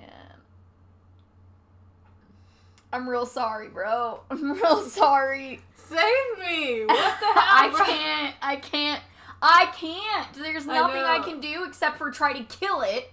And the best thing I got right now, I mean, it's not a person. Thorot doesn't count as a person, right? Correct. So I can't use hold person. Yeah. Plus, the Nope. thing's carrying it, and I can't use hold person on it. Now, I could try entangle again, but he's up in the air, isn't he? He's flying. Correct. So that's Yeah. not going to work. So, I tried to do And he's something more where we than could, like, 120 if feet Estrella anyway. lets go and falls, we can, like, catch her. where did it go? Where was what I was about to do? I mean, I could try using Phantasmal Killer, which is just going to frighten it, and do some damage, or I can use a Lightning Bolt, which is going to do a lot of damage. Both of those are... How far up in the air are they? The 165, or what is it, 125 is your total distance. They're going to be about 50 feet up in the air. How far away from my turn are we? Is Okay. it your turn right now? Yeah, it's my turn right now, so I'm trying to figure out what I'm going to do. And That's a burst. after Tatiana and her minions is Estrella. Okay. While she's trying to figure it out, I have a question. Would it be possible for me to use... Well, no, I've got to cast it up then. Because I have Dimension Door, which could possibly, like, it's short distance, but it could, like, pop us back closer to everybody else. I don't know if you can choose what's on the other side of the door. Yes. Basically, Dimension Door. You do open a door of specific distance. You choose the endpoints. Okay. Alright, let me spell. Alright. I'm going for it, and I'm gonna do a lightning bolt. Because I have 150 feet range on it. Or it's a 150 foot line or whatever. So, yeah, we're just gonna go for it. Thwack burns in what's called an immediate action to run in the direction that they're going at his full possible speed, which makes Thwack pretty much a fucking blur. Alright. Nice. Also, question. If something tries to move out of the Flame Drake's way, is that when he gets his attack of opportunity? Because my Flame Drake actually gets attack of opportunity, and I just realized that. I don't know how that works, because my character doesn't have that. Heroes automatically get attack of opportunity. So if somebody steps away from you, except for straight away from you. So when the Manticore was trying to move away from the Flame Drake, would he have gotten? Because that would have just now happened, and before I took my turn. Yeah. Okay. Because if that's the case, then let's do that real quick before I take my turn. And you'd get like one bite or one claw swipe. It's fangs only. It's only one bite. Got it. Alright, so that's going to be a 21. Does not hit. Okay, I was afraid of that. Alright. But hey, it's always a shot.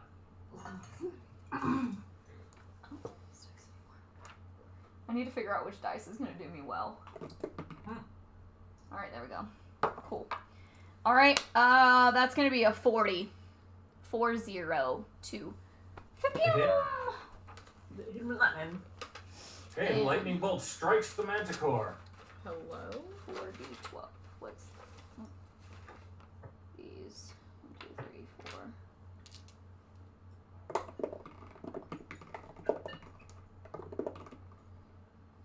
Alright, so that's 20, 32, 39 points of damage Okay. from my lightning bolt.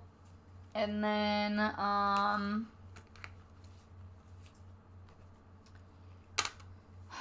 Vesta is just gonna run to keep up with Thwack.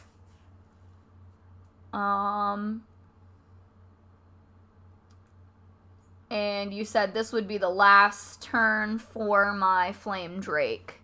Correct. Okay. After whatever actions you give him, he's going to go poof. Well, luckily his Fireball Breath just was capable of being reused again, and it's a 180 feet range that explodes in a 20-foot burst. Can I use that? Yes. Alright, well, that's what we're doing. Please, come on, come on, come on, come on! I mean, I'll fucking take that. I will fucking take that. I will totally take that. Thank you for not going down the hole. I will take that 17 plus a 14. That's a 30, 31. Yeah, Oh, I didn't even have to roll for that. Damn. Yeah. Damn it! He does make his saving throw to only take half points of damage. I fucking hate him. And in doing so, he uses his body to shield Thorat, and by extension, words English. Estrella. Thanks. So he succeeds the saving throw, but in effect takes full damage to protect Thorat and Estrella.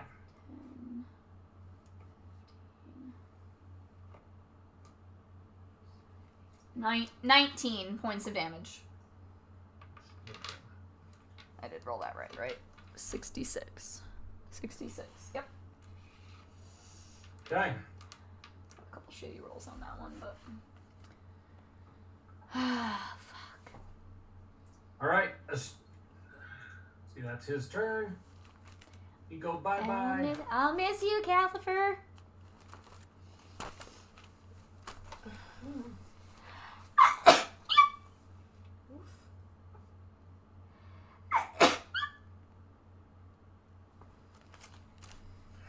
Pissing shit. You okay? Yeah, fuck that guy. He can't get away. This isn't fair. We almost had him. Like that's not literally trade one captive for another captive. Exactly. That's fine. We don't care about her, so she What can the go fuck? away. I care about you. Seffi cares about everyone. Okay, just because Molly likes you doesn't mean Tatiana likes you. Tatiana is literally a raging fucking bitch. Like, Yeah, I know. literally, likes you, 'cause she is Seffi a is master in intimidation. Like, she is a big fucking intimidating bitch. Like, she is mean. Alright. And you're a half so elf, Estrella, so she it's doesn't your like turn. you. The manticore is climbing, and the distance to the ground is getting a lot more. You can see that Thwack is basically trying to come up underneath you.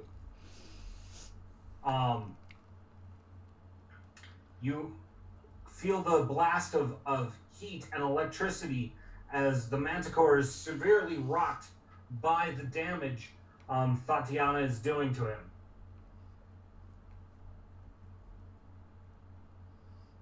What do you choose to do?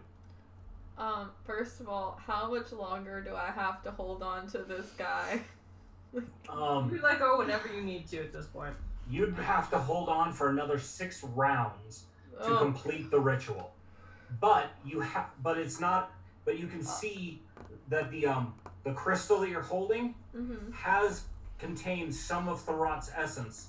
he is less than he was before. Okay.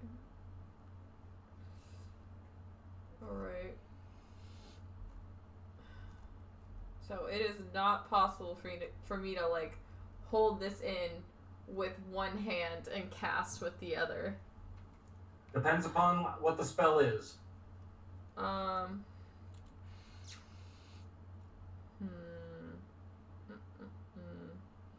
can I do? Basically, the more powerful the spell is, usually the more hands it takes to wave around and do magic gestures.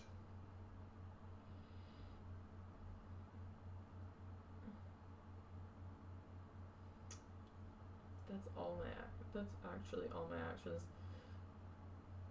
I have to use at least one action to like keep holding on, or I'm good like that.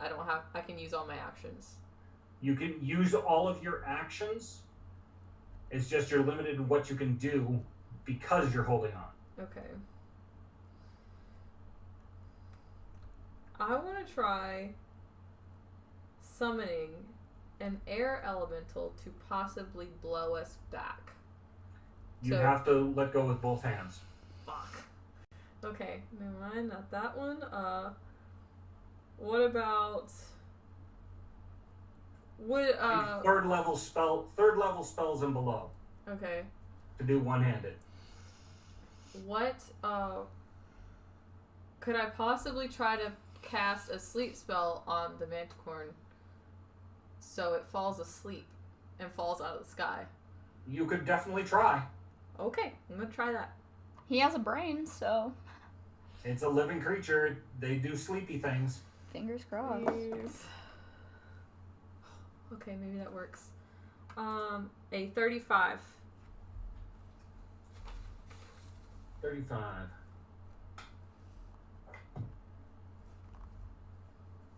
Does not get past his magic resistance. Ah, okay. That was 2 actions. Okay. I wonder.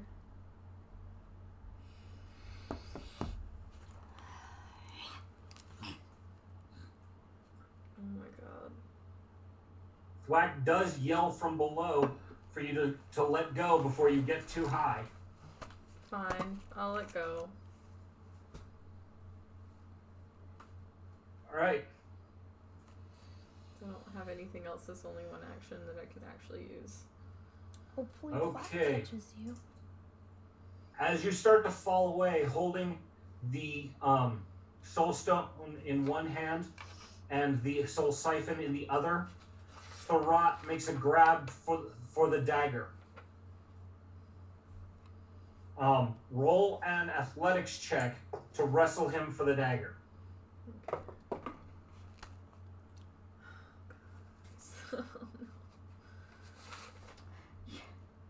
My athletics, let's see. What's 6 plus 16 plus 7? Probably not high enough. Well, let's ask first before you use a hero point. Is 23 high enough? That's unfortunately not the way it works. I can't tell you if that's high enough before you choose to use a hero point. Fine, I'm gonna use my other hero point. Here we go. Please be better. Please. Yeah! Way better. 32. Alright, a 32. Now for Thorot's. Oh god. Just remember, he is a literal corpse. You are fist fighting a literal corpse right now. Which means you have advantage as not a literal corpse. I don't know if you've seen a dead body, but I would fight a dead body. He's strong, though. Like, Amanda Kirkbride would one-on-one a dead body. That's what I'm saying. It depends upon if it's the quick zombies or the regular shamblers. Correct. Zombies are a whole different deal. If it was just me versus an animated corpse, I hate zombies. I would 100% win. I thought an animated corpse was a zombie. Zombies can bite me and make me ill and stuff. I mean, I guess a dead body can too, but it'd mostly be an inconvenience. Thorot gets a 36. You're kidding. He rolled a nat 20. Oh, no. I hate my life right now. So as you fall I hate away everything. with the soul stone in hand, he's flying away with the Manticore and has the Soul Siphon with him. As you're plummeting towards the ground and certain death, dun dun dun, This isn't happening. Thwack pulls out one of his many collections of wands and casts Featherfall on you. Oh, yeah. Real So cool Thwack. you Mother. only take a very small amount of damage. You take 4 points of damage as you bounce off of the desert floor. Ow. Let's see. I think that's like 9. Alright. Sorry guys, I tried. It's a good effort was put forward. We all tried. I We all failed. You guys got a whole shitload farther in stopping these guys than I expected you to. Damn I it! thought the Thorat's escape plan was pretty foolproof. Well, I mean, they did get away. Yes, technically not Barely. But fucking, if I would have landed those hits earlier, yep. I missed like fucking 5-6 times. Like, Jesus. Yeah, your dice just were not agreeing. with I'm not you. using this one for the rest of the session. It did so well last game. Yeah, it did, honestly. What's wrong with you? The roles have been reversed. Patrick has been getting all the nat 20s, and the rest of us are just getting like 5s. Yeah. All right. So there's a problem still. There's an angry Kate monster was charging towards the Manticore. But as it gets away, Kate continues to run in that direction. Awesome. Oh God, Kate. Bye. Kate Monster will either keep running until they can't see the Manticore anymore, or Kate manages to resume control of herself. Steffi's going to use a wand that I have in my stuff and cast a hold person spell. Try to get her to at least stay still. That may enrage her further and make it more difficult for her to break the control. But then I can do the Marvel thing and be like, the sun's going down, big guy. This is going down, big exactly guy. what we're dealing with here. She's basically in a Hulk scenario. Yeah, like, sun's going down, big guy. Could I still cast like a calm emotions or a sleep spell? Either one of those would actually be fairly effective. I would do do both sleep, at do once, calm. and then we should be able Yeah. to do it really good. I got a 38. Okay. And calm because emotions. Kate Monster's not paying any attention to you. The spell definitely hits her in the back. Okay.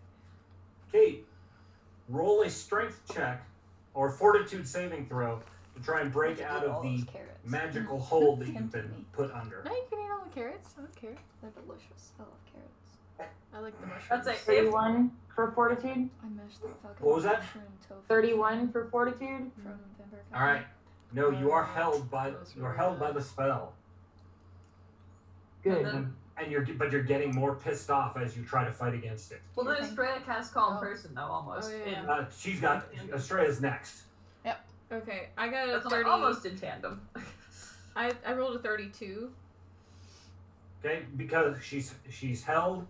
The spell definitely connects, and Kate, roll a will save. But your inner mind wants to let it go. Wants it to help. So a positive result is in your favor towards calming. Okay, cool. 32. All right. You do feel yourself calming down and getting a little bit more control over who you are and what you're trying to do. You're a little less monstery, but it's going to take another saving throw for you to fully regain control of yourself. Got this, girl. Mm-hmm. Which one? Uh, Fortitude, reflex, or will? Will. Will, okay. I got a 19 on the die. um, And will is 17. I don't know what that math is. 17. 36. 36. You manage to bring yourself down from this enraged state, and you can feel yourself shrinking on the relative scale of Kate. Yeah. And returning back to your usual green self instead of this gray-skinned reptiloid. Very cool. Thanks, friends.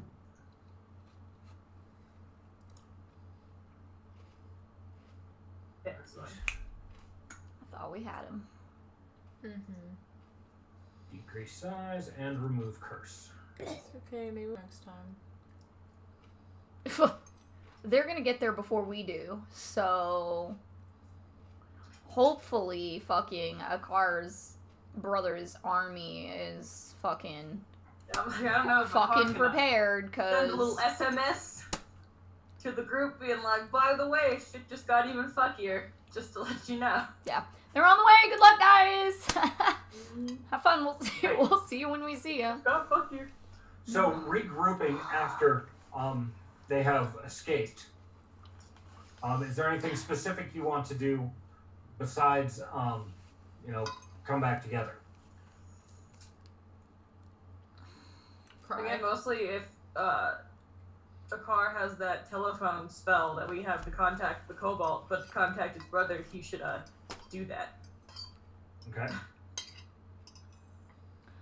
So first thing, Akar is going to, being a gentleman, is going to check on Estrella and make sure her falling out of the sky didn't kill her. As Thwack helps her back to the ground, and you guys are coming back towards the group, it's clear that Estrella is not dead. No. The vulture buzzards, as soon as the priestess and the manticore escaped, the bones fell back to the ground. That's good. It was spell only worked while she was in their range.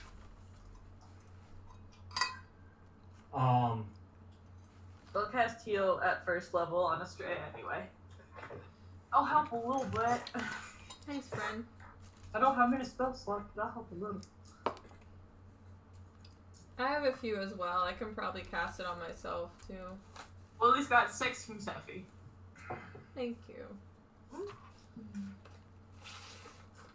Thwack will pull out one of his potions and down it. So does Akar, healing some of their wounds. I guess I'm gonna have to do that. That helps enough. So Thwack will say, "Did you manage to stab him?" Yes.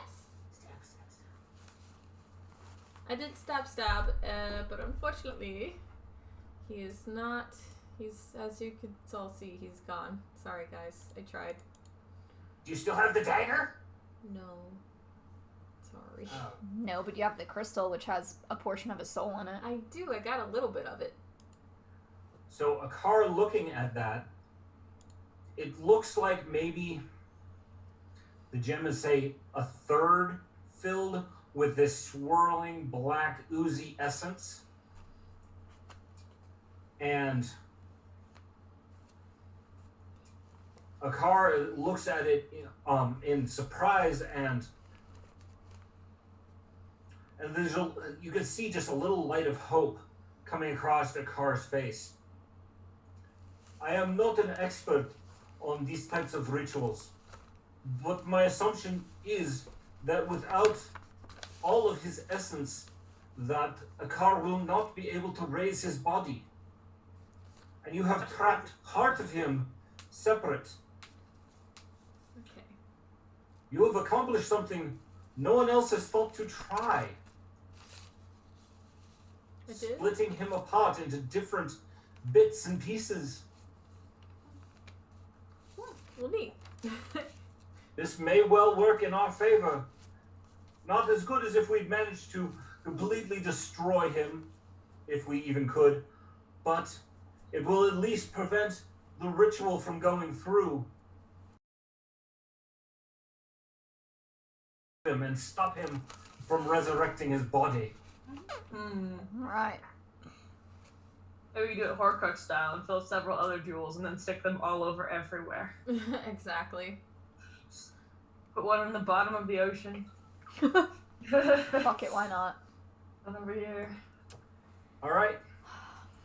You have a battlefield littered with corpses. Yeah, loot the bodies! Let's loot 'em. Those Looting of the bodies. Body loot. Loot those boys. So, I figured we just separate it into like quadrants and each of us can roll for a quadrant. Yeah, that's fair. well, what you've got on the ground is 6 skeletal guards, 2 of the fast-moving scouts, the one revenant, the one that came at you with his claws and didn't use a weapon, 2 skeletal mages, and 2 human priests. So if we go off the Revenant, since I have a pretty good like nature skill, I might be able to get like claws or fur or something like that off. Okay. So a revenant is a type of returned undead that is just a spirit of rage and anger. They live and breathe for ripping the life out of anything. Well, they unlive, undead, whatever. Their existence is all about destroying and rending the living. The fact that Thorat or his minions was able to hold him back from just trying to tear you to pieces from the get-go was somewhat impressive. They must have had significant control. The Revenant is wearing a set of what appears to be enchanted chainmail. Ooh. Want to put that in the group pile? Got it. You can put that down as +2 resilient chainmail, which means that the +2 not only goes to your armor class but also goes to your saving throws. Cool. Inside of the throat of the Revenant's skull, which is mostly desiccated, there's a little bit of flesh left on the skeleton. There's a blood ruby about the size of a chicken's egg. Nice. This was probably part of one of the components used to reanimate this creature. It's probably worth about 300 gold. And around its neck is a medallion of the sect of Set. It's the archaic emblem of Set that you've seen before, different from the emblems that you saw in the temple in the capital. Oh, Set. This bronze medallion does have some form of magics on it. I might test detect magic to see what kind. It is a protection spell. So most likely, it's a protection from good or light, something that is going to benefit an undead creature. Maketh sense. If you're looking to collect magical components, the claws of a revenant, its finger bones have grown and extended. And these could be used in any type of necromantic spell. Whether you're looking to speak with the dead or looking to do some heinous, ugly stuff. Probably not the second one, but I'll take like a rock or something and crack them off. All right? So you are gonna take his nails? Fingers? Sure, I'll take the nails. Yeah, so put it down as revenant claws. So that's in your bag instead of our party bag. Yeah. All right, Tatiana, what are you going to go after? The guards, scouts, skeletal mages, or human priests? Yes. You get to pick one. I'll probably go after some of the guards, go check them out. Okay. The guards seem to be, their arms and armor are fairly uniform. They're carrying both magical shields that are emblazoned with the emblem of Set, as well as magical longswords and magical half-plate armor. there are blood rubies in each of them, inside of each of their skulls, that were probably part of the reanimation process. And also another set of sect medallions. The shields, longswords, and armor all are clearly magical. Okay. So you can mark them down as +1 shields, +2 longswords, and +2 half plate. 6 of each. All right, that's a lot. Mm-hmm. Cool. All right, Estrella, who do you want to loot? The scouts, they may have picked up some really cool stuff because they usually go ahead of people, I think, to Yeah. scout things. So once again, there's blood rubies. These ones are smaller than the ones that were in the Revenant. There's 2 blood rubies worth 200 gold apiece. Okie dokie. So in total, the party's got 8 of those. And 8 of those and 1 of the 300 gold piece rubies. They were each carrying short swords and scimitars. The short swords are magical, but not as impressive as the scimitars they were wielding. The scimitars are +2 weapons. They also had short bows that they had strapped to their backs. The short bows are also clearly magical, engraved with runes. They're +2 short bows. And they're wearing +2 chainmail similar to the Revenant. Again, they're wearing more sect medallions, so you now are up to 13 of these bronze sect medallions. They also each are carrying a potion vial. It is a black viscous liquid.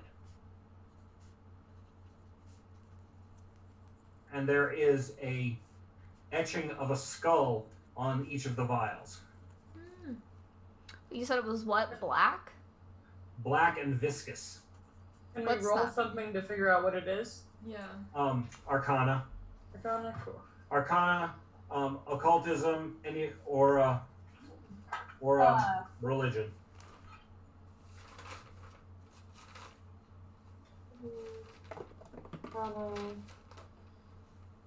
Sephi got a 19 plus a 16, which would be a 35. Which one did you roll for? These are harm spells in a bottle. Ah. I wouldn't have gotten much higher than her anyway. I would have only gotten a 25. I might take one of those in my stuff if that's okay. What is it? What is it? It's a harm spell. Oh. For undead, it would serve as basically their own healing potion. They're healing. Okay. These ones aren't, because undead don't really ingest things. These are the area effect casting. They're designed to be thrown on the ground and create the area effect harm. On further investigation, they're a 3rd level harm spell. So 3d8 plus 8. Now, using these against the undead is, not effective. Right. But using them on something that's living and takes positive energy would be. Right. All right, you have left the skeletal mages and the human priests. Kate. Which one do you want to go investigate? I guess the priest. All right. See what he's got. The human priests are wearing medallions similar to them, but they're silver instead of just bronze. Clearly, whatever magic is on them, there's a little bit more to it. Okay. The robes that they're wearing also Despite all of the injuries that they've taken, the robes are in excellent shape.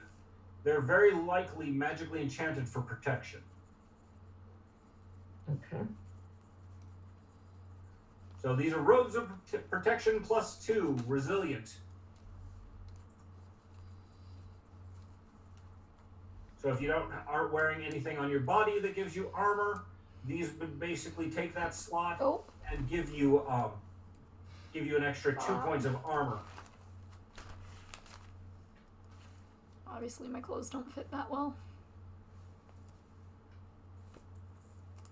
My dice fell all the way down into the chair.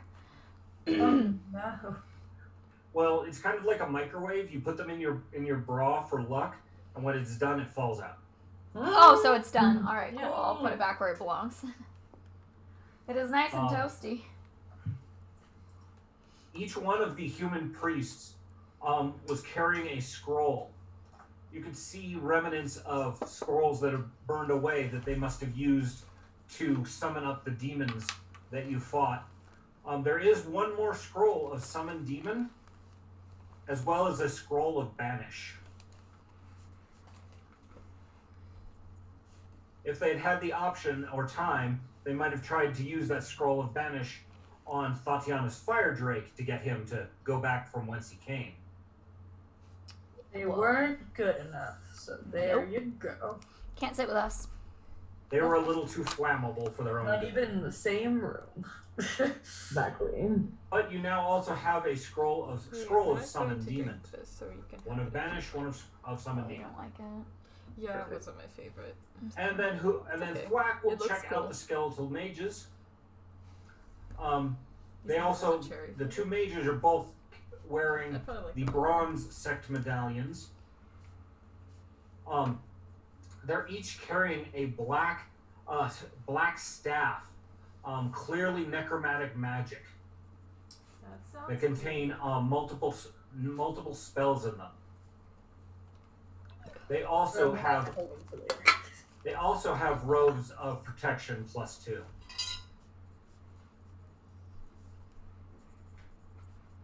So you've got a fair amount of physical loot, not a lot of coin, simply because, well, undead don't have much use for coin. It's okay. The coin we'll make off of getting rid of selling the stuff that we don't want out of all of that will be well worth it. Correct. Okay. Tatiana, are you wearing any armorish clothing? Yeah, I have magical robes of some sort. My magical garb is only a +1 to my AC, so. So this would be these +2s would be an upgrade.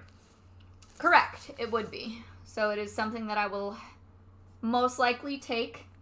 Just not gonna do it at this exact second because this is a lot of loot that I figure we're all gonna need to go back through at some point to determine what's being sold and who's keeping what. And to be fair, like Sephi might take some of that armor as well, but I would have to get it refitted anyway. Didn't we get you some? We did. Aren't you wearing some like wooden armor or animal-based armor? I think so. Moderation of temp, so it gives me bonuses against like cold and fire and stuff. I Okay. thought we had it like also- the special Go ahead, made. Tatiana. I thought we had something special made. What did we do? What was it that we I think used? the armor of moderation of temp was the special thing that was made. Well, didn't it have a like it's plate plus something or other? Was it the onkeg? That's what I thought. Maybe. Yeah. Maybe. It was. That's That what I was makes gonna. sense. I couldn't remember what it was called, but that plate armor that we got from that one monster we beat. Yeah, Blessed Ankh is +3 against undead. No, that So- was the Onkets. Yeah, That there's we got. onkeg is the creature is the centipede-like creatures that you fought earlier. I think we did. 4 p.m. will still work for I don't see it. You may have just on forgot your to write it AC. down. What's your item bonus for your armor? +4. Okay, so yeah, you've already got some magic to that Good. armor. So you could probably stand to upgrade the your magical armor, but you won't be able to wear those. The robes would be a downgrade for you. Yeah. but probably it's also going to be an upgrade for Estrella. Yes. Possibly. Where the fuck did Mhm. she put her sheets? Um, Oh, over there. the +2 longswords aren't really any better, or scimitars aren't any better than the axes that Kate has. Because I believe your executioner's axes are a +2, are they not? I think so. Yeah. Yeah. Okay. Well, you can do.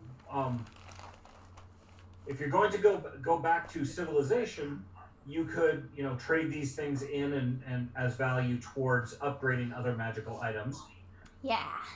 Or, but right now, with the immediate doom of Thorat trying to raise his body, you may be headed further into the desert before you have an opportunity to do that.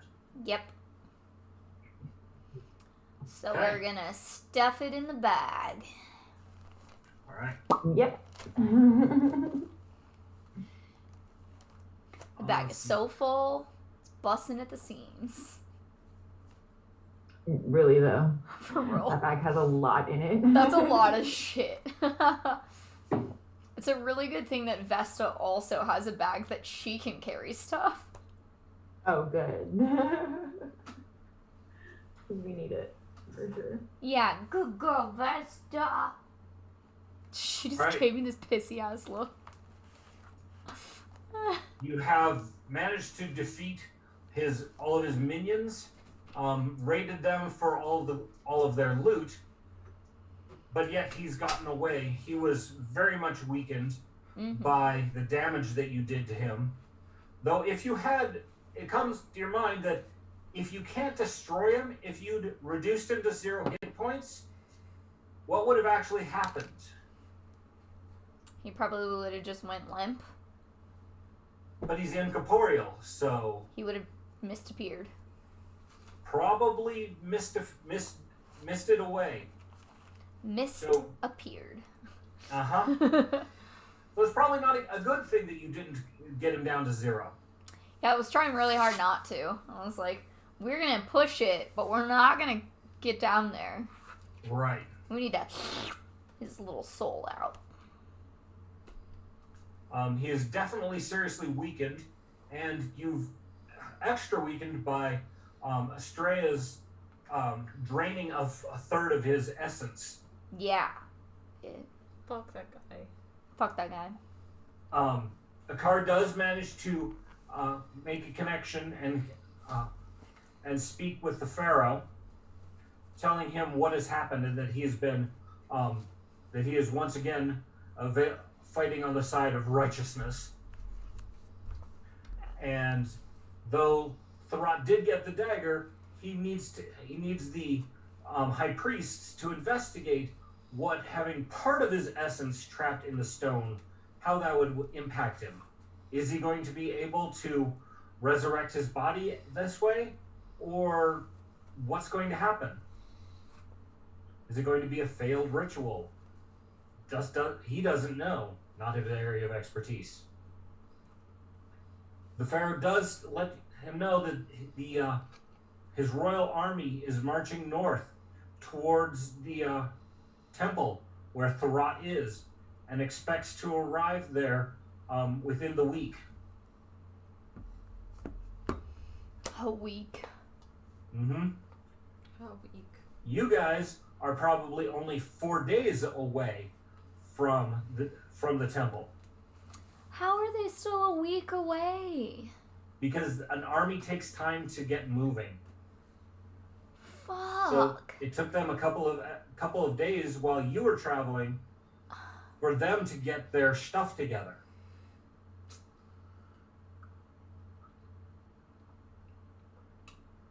How irresponsible. Can I just fucking summon the dragon to fly us all over there? Does No, that remember work? you have the flying carpet that you were lent. Oh, we do. I forgot Yes. about that. And that will get us there in less than a week? You guys are 4 days worth of travel away on foot. Oh, so we're like twice as Yeah. fast with the magic carpet? Right. So you could get there in 2 days according to the maps that you've got. Well, I mean, I guess we're fucking trekking it on the magic Do you want to carpet arrive ride. ahead of the army? I mean, potentially, because we like hide out in the hills and scout. Probably, because I'm scared. Okay. I don't want this guy to fucking get back to his body and fucking... He may not be able to complete the ritual, but we're still heavily concerned. Yeah. Huh? Still Still not the optimal outcome. I think we did really great by ourselves the first time. Well, I don't So- suggest like trekking all the way out there and then like engaging with Thurot's entire army. But even if we like scout out information, Yeah, we Yeah, need you to... guys are more the commandos.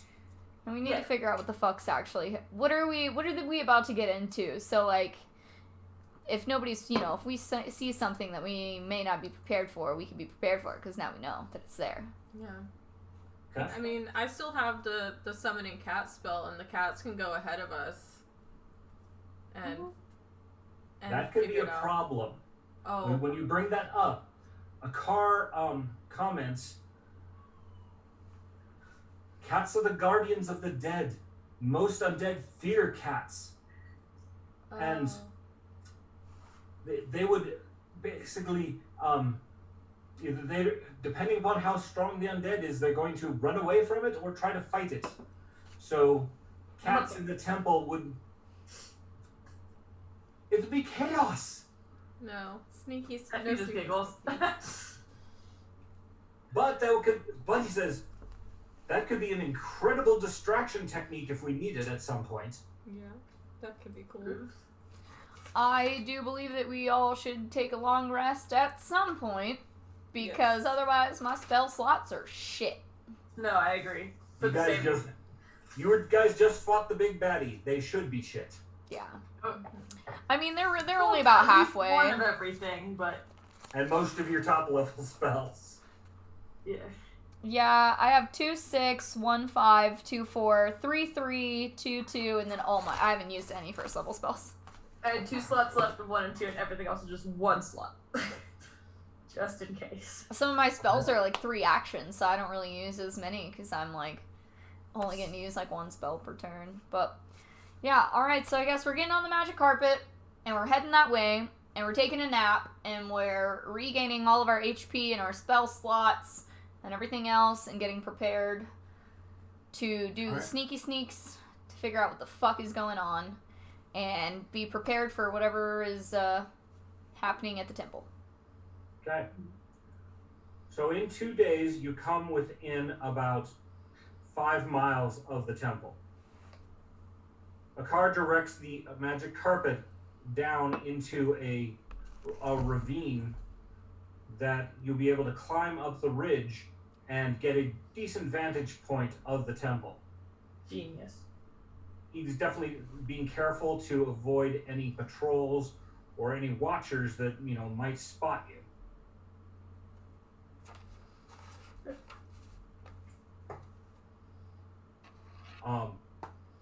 Once you climb your way up out of the ravine that he's placed the carpet before he puts it back into his bag of holding, you are on top of a bluff with a fair amount of rocks and cover to give you a vantage point of the city. And I call it a city because the temple complex has many, many outbuildings surrounding it. Clearly, this was at some point in time a going concern. It was an active population for those who are the worshippers of Set. Indeed. So, there's a falafel king someplace in there, I'm sure. Ah! Amazing. Or at least there was.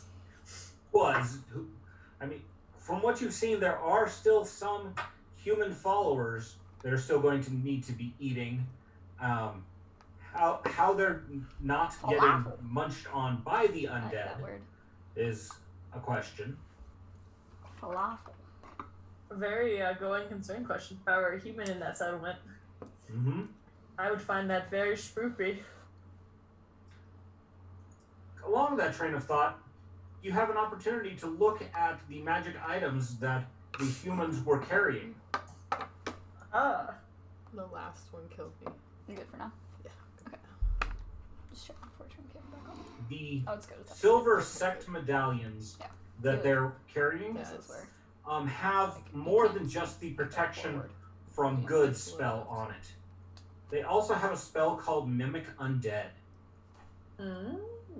It's a spell that puts an aura about the person that allows them to be both healed by negative energy and to other undead, they appear as undead. It's similar, but not as powerful as the spell that Sephia recently experienced. I was wondering about that. Definitely, they noticed that. We might, if we need to go into the camp, we can maybe use those. Well, hide this okay, injury. here's a question. If you take on a spell that allows you to be healed by negative energy, do you still get healed by positive energy or no? In this case, you do. You get healed by both. This specific spell, yes. The higher level spell we that need them. Sephi got blasted with, no. Alright. Because she wasn't wearing a mask, a magical mask of undead. She actually was some version of undead. Indeed. The world's first vampire vegetable. Vamp veggie. Want your blood for reasons. Don't worry about it. Whose immediate enemy is Banicula. Banicula. Have you never read the Banicula book? I've never even heard of that, no.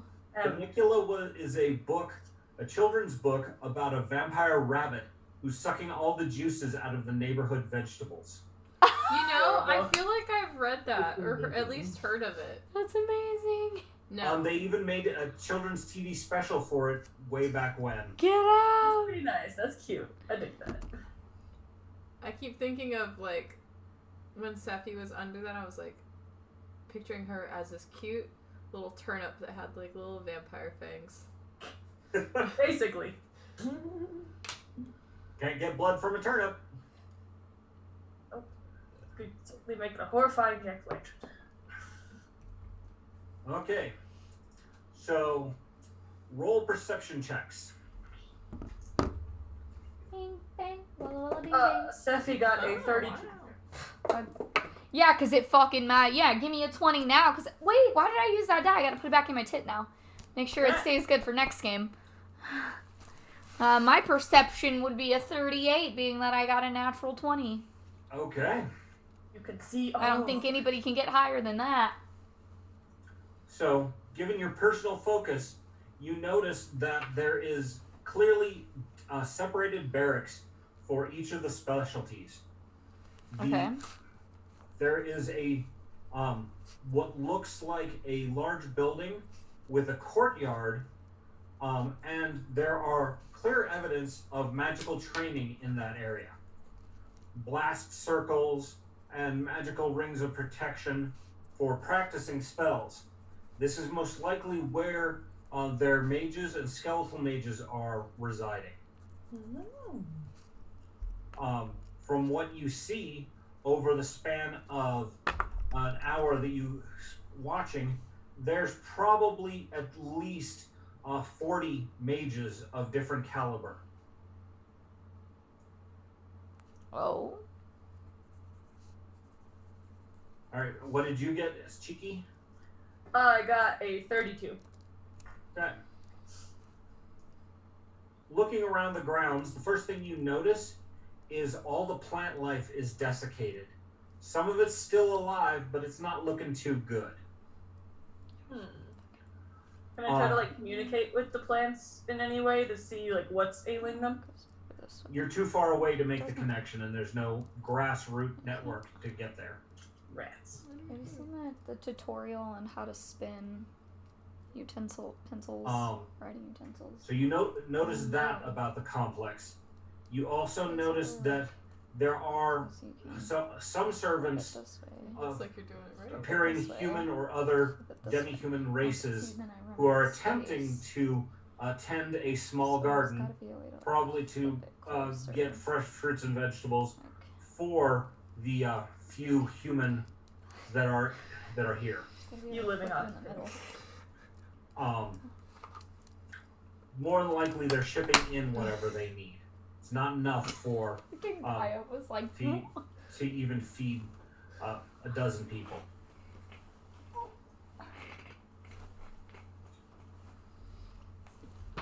What was that? my hair was in my nose.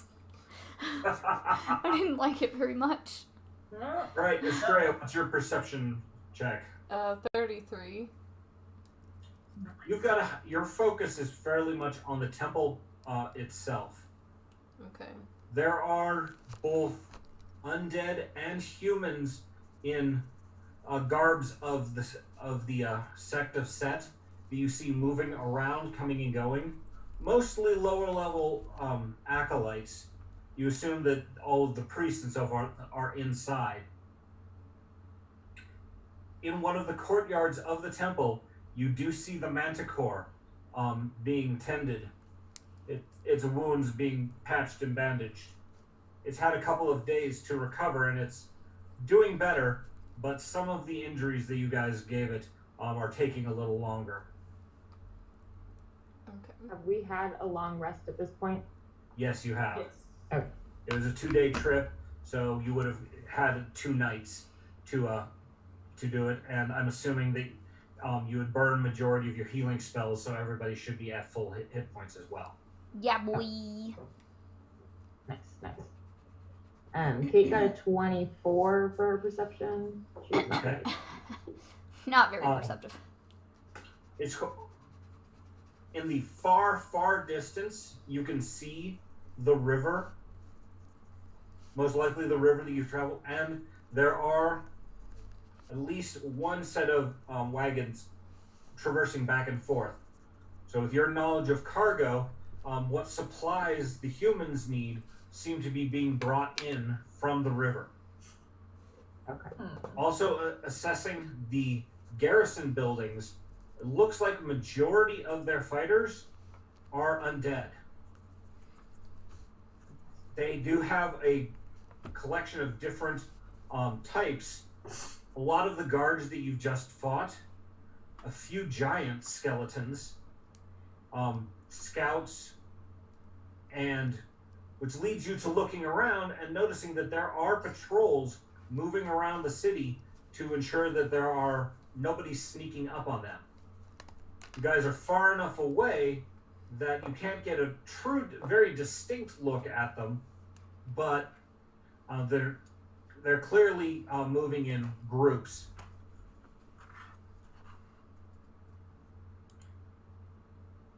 I will point out that you guys have a spyglass, if I remember correctly, and so I'm assuming you've been using it.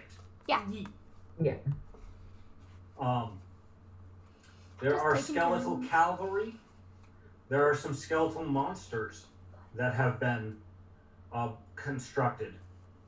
All told, between what you see out, the skeletons often just stand there at parade formations doing nothing. Those are going to be the unintelligent undead who only have one task: attack or guard or kill. They only handle simple commands, but they may do what they do well. The more intelligent undead moving around are probably those who are the ones giving them orders. You would estimate that he has a force of probably around 5,000 individuals. Obviously, there's going to be more of the lesser undead, but the real threats are the greater undead that he's got around. And the skeletal creatures, zombie monsters, and other such. That's a lot.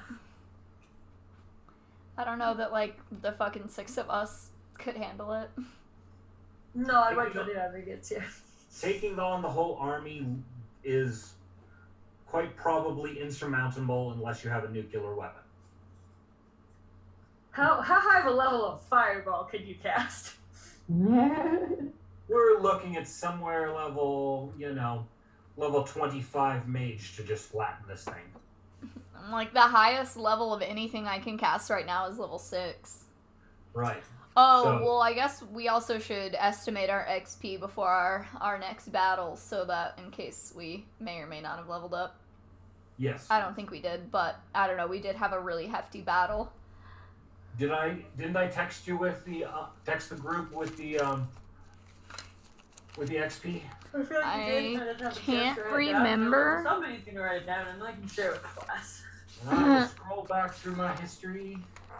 The last one I have written down was from 1-9, and the last session we played was 124, and we also played on 117, so I'm missing 117, 124, and today. That's 3 different sessions that I just don't have written down. So if you put it in the chat, I just didn't write it down. So, from January 26th, which was our last playing session, it was 300 experience points and 2 extra hero points per person. Oh, it was 2, so we had 3 total today. Correct. You got the extra hero points for saving a car alive and sneakily passing off the fake soul siphon dagger. You said it was 300? Yes. Okay. That would put us at 550 by my count. But we're still missing the session before that. I don't have that one. Okay, scrolling back further. Which is... Wow, I have naked pictures of people in my... And 110. Oh, I have written down 19. Maybe Same that. difference. Yeah. 1227, 110, I like calling them 117. accidental leads. Oopsie daisies. Accidental leads. Sorry about that, guys. Anyway, moving on. That was whenever we finished off... I did not send it via text for the 17th. Okay. That was whenever we finished off the vampires and the demon appeared and there was the portal and stuff like that. And the closets. And Hold another on for 1 one. second. I So. need to step away from the mic. Okie Will you dokie. step away long enough for me to go smoke a cigarette? Alright guys, we're going to take about a 5-minute break and we will be right back.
Alright, guys, we are biggity back, ready to continue discussing shit and stuff.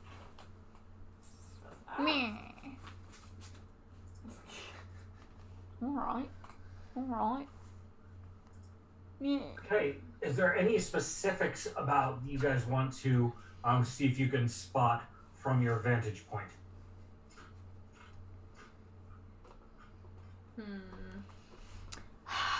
So, alright.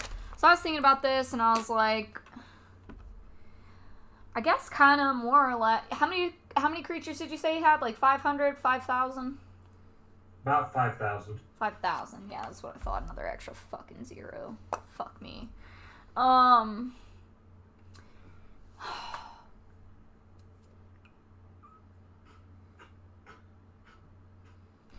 What is... Alright, so it's kind of like a city. Is there some kind of wall around the city? Is it like, I show a you valley? Yeah, what the structure of the entire area looks like, to see if it would be great to do some... Alright, so it's a square, not a circle. Mm-hmm.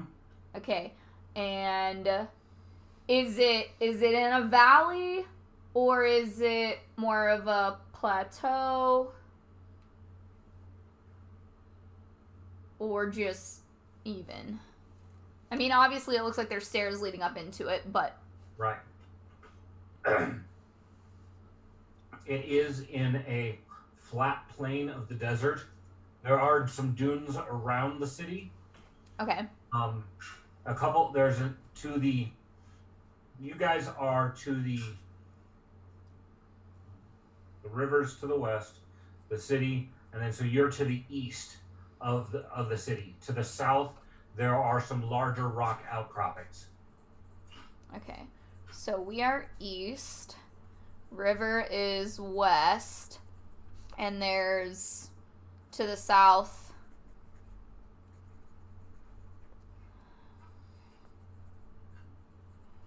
And which way would the pharaoh be coming from? He's coming from the north. In general, he's coming from the north. Okay, pharaoh coming So in the northeast or southeast wall? The one, let's say that the wall, the staircase at the bottom left, that's facing north. Okay. North. Cool. Okay. Are those the only 2 entrances into the city area? There may be other ways in, but those are the 2 obvious ones. I guess I should rephrase, only 2 not subterranean, but above, like, whatever above would be, terrain, like... Can we roll for perception to see if we see anyone coming out of any other entrances? Yeah, maybe. Yeah. Work. Put it in my die? Oh, yeah, put it in my tick, because I'm not using it. Dice, we're gonna do that once again. Well, I'm not using any of these. Steffi got a 37. Roll for Okay. perception. See if you have Seeing if anything anyone's coming out of any other entrances on my guard. 7. No, she's I'm not not open. The wagon train of supplies that's coming from the river, they're not bringing it around to the north side, so there must be some type of entrance over there on the far side as well. Do we see anything open or close? Well, From if your the... vantage point and the way these walls are built, you can't really see what's happening. So maybe they've got a gate that goes into a basement section of the city kind of thing. What? Okay. So if the wagons are coming from the west, which is the opposite side of where we are, and we basically just see them coming towards the temple area and then disappearing, because Right. obviously we can't see where the fuck they go when they get there. We know Yep. there's definitely an entrance on the north that will bring them in, and we cannot see anything on the south currently. You're not, currently, no. Okay. There's no roads or anything that looks like they've been built on that side. Okay. Cool. All right. Then there's no way for a car to contact his brother. He already did. Mhm. Yeah, cool. Like, Yeah, so a car. places he did. What a car said is that the army is about a week out from arrival. And we took our magic carpet and just got here quick. So Yeah. it's still gonna be another 4 or 5 days before they get here. Correct. It's gonna be a little while, so it's gonna be a lot of waiting and watching. Patrick just wanted to know if we have anything specific that we want to look for. It's basically this city is on just a plain flat land. It's not in a valley area. It's not uplifted necessarily. Obviously, there's staircases that lead up, so their wall structure does make it a little higher off the ground. But outside of that, it's not like, yeah. And then we're east of the city. The river is west of the city. There's some dunes to the south. Other dunes that could keep like a little bit of cover, but the Pharaoh will be coming from the north, which is where we know like the obvious entrance to the places. Because what I was thinking is like, figuring out strategy wise, are there areas where we can kind of like bombard and or sneak into? I guess it would be more or, because we're either going to go in there and go real fucking ham, or we're going to try to go in there real chill and just start taking buildings out one by one. So it depends on if we want to go the more stealth route or if we want to go the more ham route. And if they happen to be in a valley, then I would have been, fuck it, let's go ham. Like, let's just fireball, let's get every fucking really hard long range spell, massive bursts, like, let's just go wild. But I mean, it's not in a valley, so it's not like we can just flood the valley with water and fire or whatever we feel like and them not be able to get out of it. The problem there is they very well may have spellcasters of equivalent or more powerful level than you that could either repel your spells or bombard back. Which is fair. Yeah. So like, I wonder if there's some way to like prep a spell or something that drops like 6 fireballs at once and like have it prepped and ready for when the army is nearby. That would be kind of a ritual casting. Yeah. And then, so you're tied up and focused on that spell until you release it. Ooh, but that does make me wonder if, like, with part of the Pharaoh's army and some of the priests and other spellcasters that would be coming with him, because most of what we're about to fight is undead. If a lot of you guys get together as a group, not do a fireball necessarily, but do, like, what is it, Searing Light, or whatever that one spell is that does, like, fucking 10d6. Mm-hmm. Because Sephi can do it, and Estrella can do it, and then if you get ritual casting of Searing Light over, like, the whole area. Yeah, that'd be pretty dope. And then have all the fighters be ready with, like, shields and, like, blunt force weapons ready to head in. I mean, that sounds like a good idea to me. Oh. Yeah. May or may not work, but... So, listening to you, a card does say that it's very likely that the high priest has organized a or at least once they get into siege position, unless the undead army leaves the city to go out and fight in the field, if they're fighting it as a siege, then if they're fighting as a siege, they'll have plenty of time to prepare those kind of ritual spells. But then, of course, also the enemy will be doing the same. Mm-hmm. If they're out in the Is there any way field, for them to meet us up on that ridge instead of going directly in, so they're kind of hidden? Do you prep it if the from Pharaoh's there? bringing his army, he may or may not be able to bring it in stealthily. And like maybe he brings in from behind the ridge, basically, so they can't like see it coming until it's there. So it's like the army's behind the ridge with us. We're prepping the spell. Once the ritual is ready to prep, then like the fighters will come up, looking like way less of an army because there's only the fighters there, and then we'll drop the spell as soon as they come up. Okay, I got and two. then they siege in. I had 2 other ideas. Alright. I don't know. What do you think about that, Patrick? Akar will consult with the pharaoh and provide all of the intel that you've given. Looking at this map, the building on the far left that's kind of off by itself is the mage's school or practice grounds that that Fatiana had identified. The most of the rest of the buildings seem to house the undead. Most of the humans seem to be on the second level of the temple complex. So the smaller houses on the right side of the second level is where you see most of the humans moving about.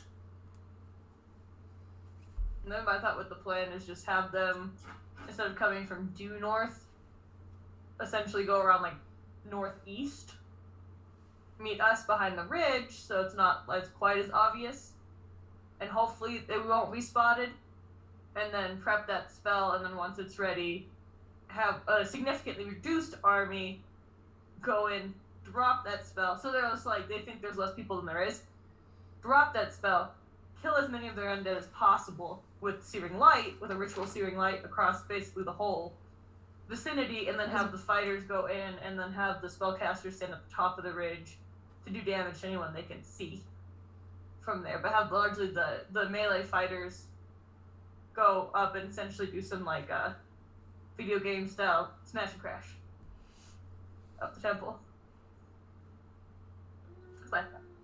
When Akar sends your ideas to the pharaoh, and he agrees that using the position that you guys have found for some of the as a preparatory place, it sounds like a good idea, and he is going to dispatch a portion of his force to come along the ravine, and the basically some of his elite fighters and some of the spellcasters to prepare ritual spells, splitting them off from the army to give them a little bit more protection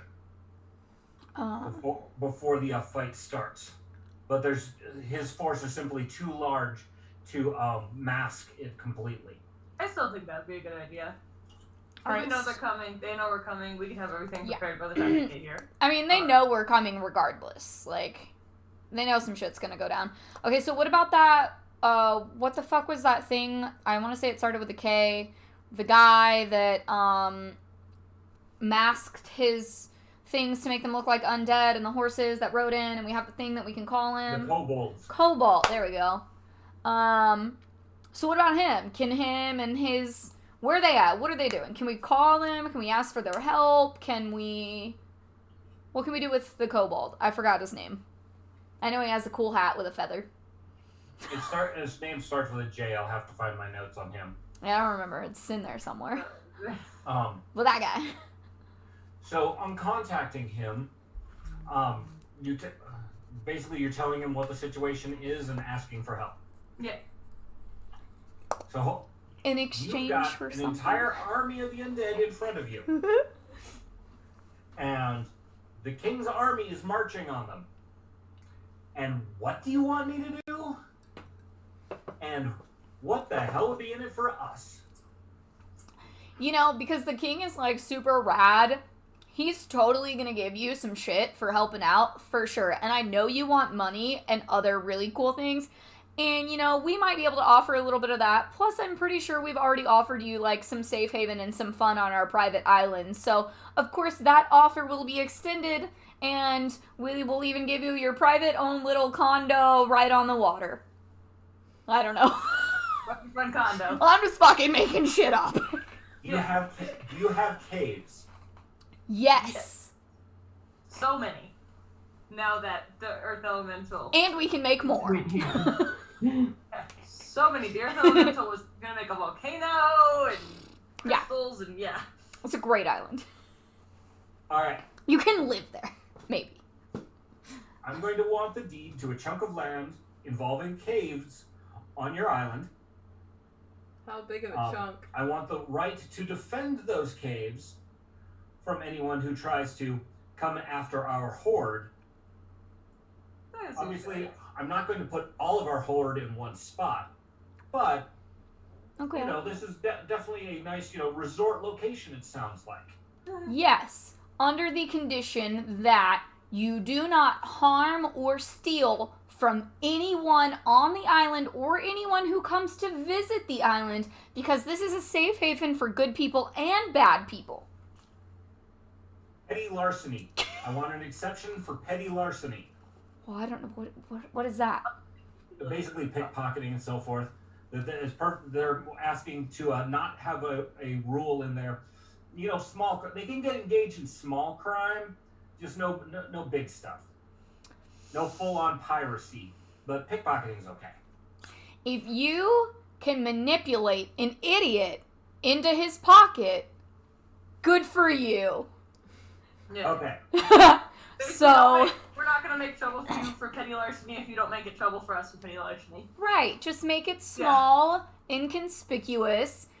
Just manipulate people into giving you their money. I'm sure you can do that. We'll give you some spells for it or something. I don't know. We'll figure it out. Okay. Just find the dumb If ones. you steal from like the king and then you're in trouble, we're not gonna help you. But if you do Yeah. petty larceny thing and don't make trouble for us, we'll make trouble for you. Yeah, exactly. All right. Gentlemen, We'll arrive in approximately 2 days. You guys give them your location on the ridge to the east, Okay. and they promise to arrive stealthily within 2 days. Okay. And that is 2 days before the pharaoh will arrive, or Correct. the same day. Okay, so it'll be before. Do they have the illusion magic capability to maybe potentially camouflage some of the army that may be coming to make it look less threatening? Or does anybody else have any other ideas of like, a little bit of subterfuge, What's I mean- happening? like, or even have the 'Cause the- ability to make something look like undead, so it looks like I have an invisibility friends? spear. No, that's not what we're Well, asking. No, okay. The kobolds do have their master illusionist with them, excellent. and they'll be able to either, you know, cast a spell to completely hide a small encampment, looking like just make it look like more rocks. So that's what I want to figure out is what if somebody was going to use illusion magic to assist us in this entire situation, what do we think would benefit best? Would it be like camouflaging the army to make it look less, or turning the army to look like more undead and look like they're there to help the rot and not against the rot? Do we try to make them look like they're part of Set's army? Like, what would be the best illusion that we could give to help us infiltrate easier? I do think hiding the encampment on the ridge would be it, but what would a car say as well? He's a master strategist. Yeah, car. It depends upon our goals. If we are going to engage in the full frontal battle of armies, then deception is distraction, sending enemy making them think that there's enemies to fight where there are none, Okay. be effective. But if it is our goal to infiltrate and stop the rot, we are going to want to avoid almost all of his forces. So if they can use these illusions to help us gain access to the temple complex, these may help us best. Word. Okay. And as you've described your kobold friends, they are masters of skullduggery. And so an infiltration sounds very much on their area of expertise.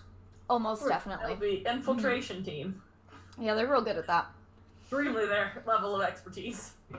All right, so we've got. I would say, looking at this building, they're going to expect people to come from the east or north or west. Approaching from the south is going to be our best bet, because there's no standard entrance, and they're going to be paying less attention in that direction, especially once they have an army at their gates. Okay. I think that's a good idea. Yeah. So those of us who Most really want to likely get up they in will be there. moving all of their troops to the walls as soon as the army arrives. with a heavy percentage of those facing off towards the king's army, to the pharaohs. Okay. Yeah, I think that'd be good. So basically, to the east, there's magic users, ritual magic users. To the south, the infiltration team. And to the north and west, the king's army. Basically, like the infantry, the people that are gonna go in there. Yeah, the melee fighters. Shields and swords. The king will also be part of his army will be coming down the river. So we've got a few coming from the west. That's And what so I'm like. people- North and west will be melee infantry. East will be magic fighter, like magic users, and then south will be infiltration team. Even better than that, aboard his water barges, he has a number of siege weapons, and they're being close enough to the river that they may be able to offer artillery support. Okay, fuck yeah.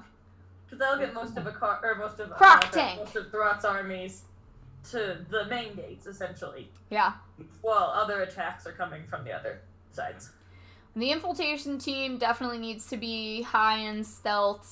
Definitely Thwack's got to go with them, and I mean, I figure most of us are gonna go that way. Akar and the Kobolds could be that group, because Thwack is stealthy. Akar has knowledge of the area, and Kobolds are Kobolds.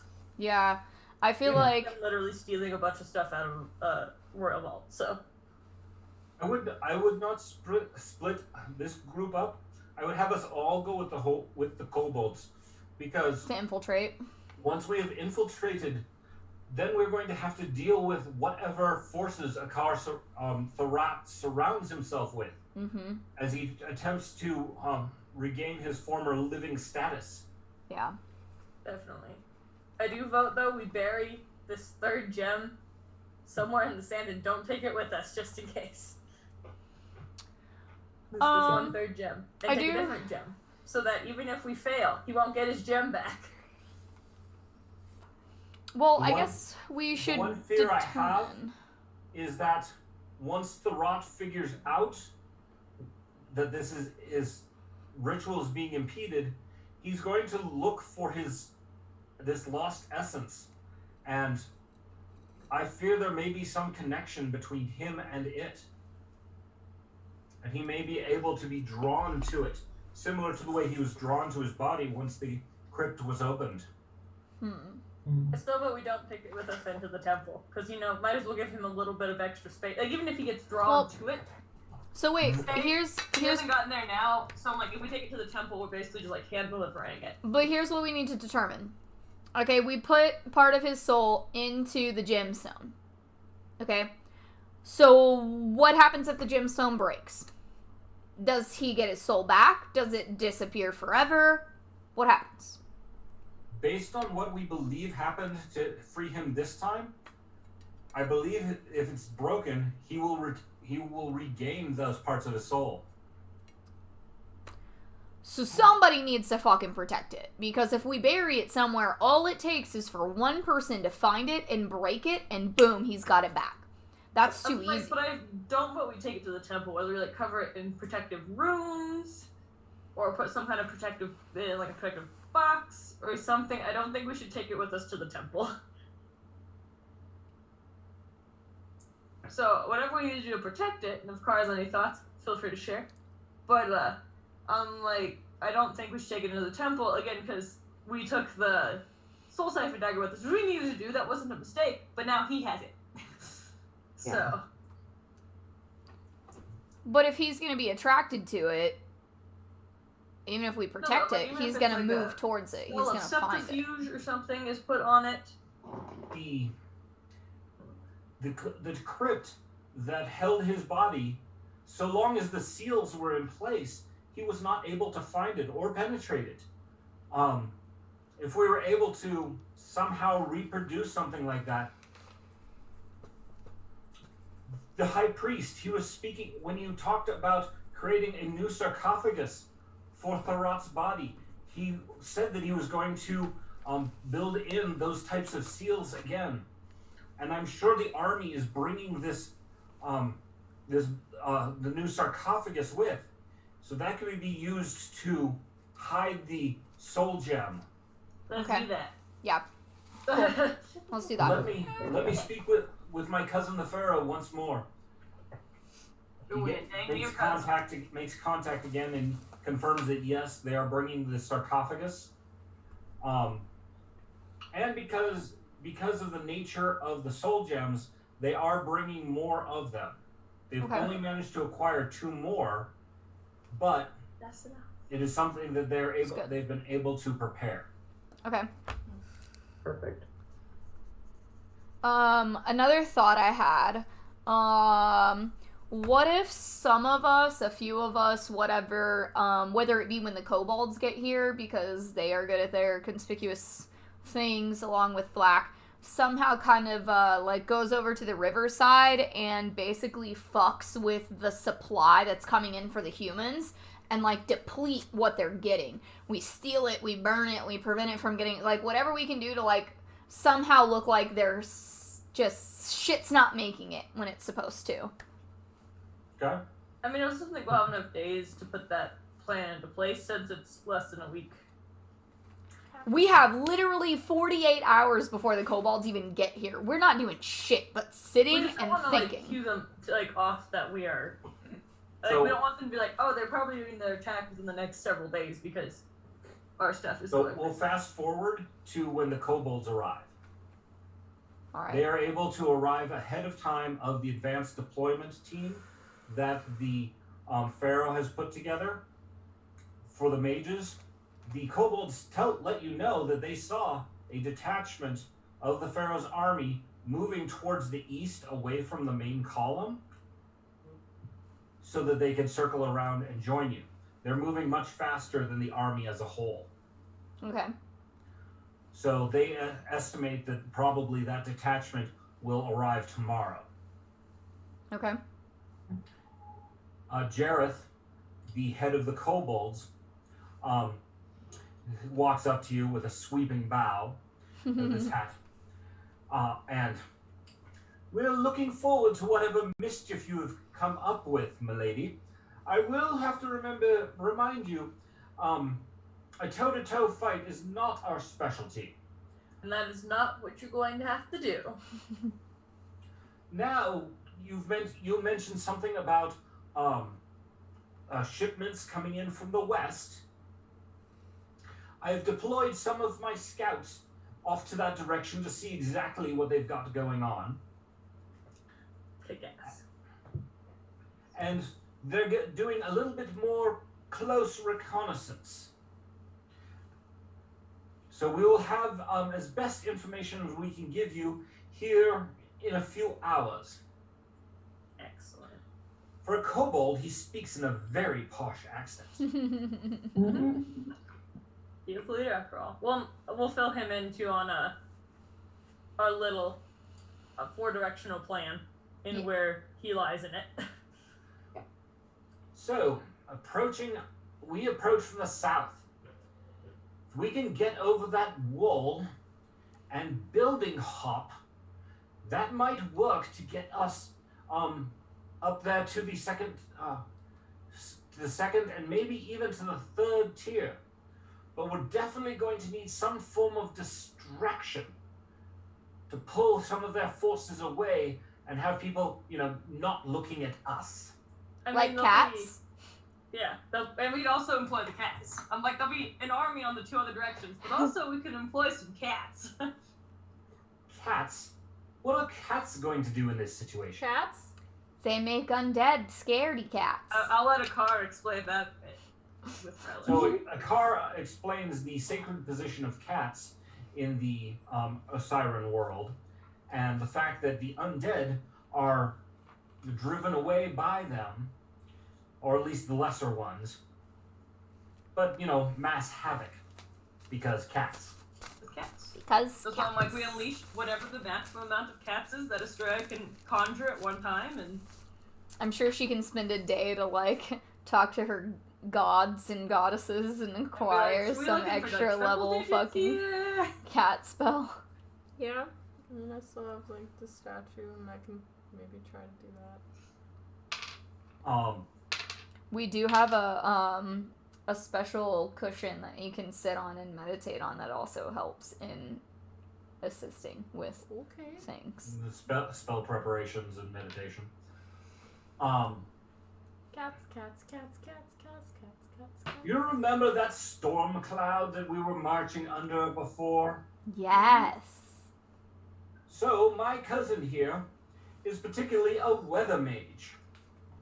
And for some amount of time, I think he could bring us up a small storm that would help us approach to the south. Is it your intention to do this infiltration while once the army arrives, or are you wanting to do this ahead of time? I say once the army arrives, have the maximum amount of just distractions and chaos. Yeah. Take I agree. advantage of. That, and I was thinking too, since y'all are so good at reconnaissance, if there's any way any of your kobolds could see if there's a, secret door on the south side that potentially we can go into so that we won't have to scale the wall. Since our goal is the temple on the 3rd floor. We have other people taking care of the rest. I will dispatch some to go investigate.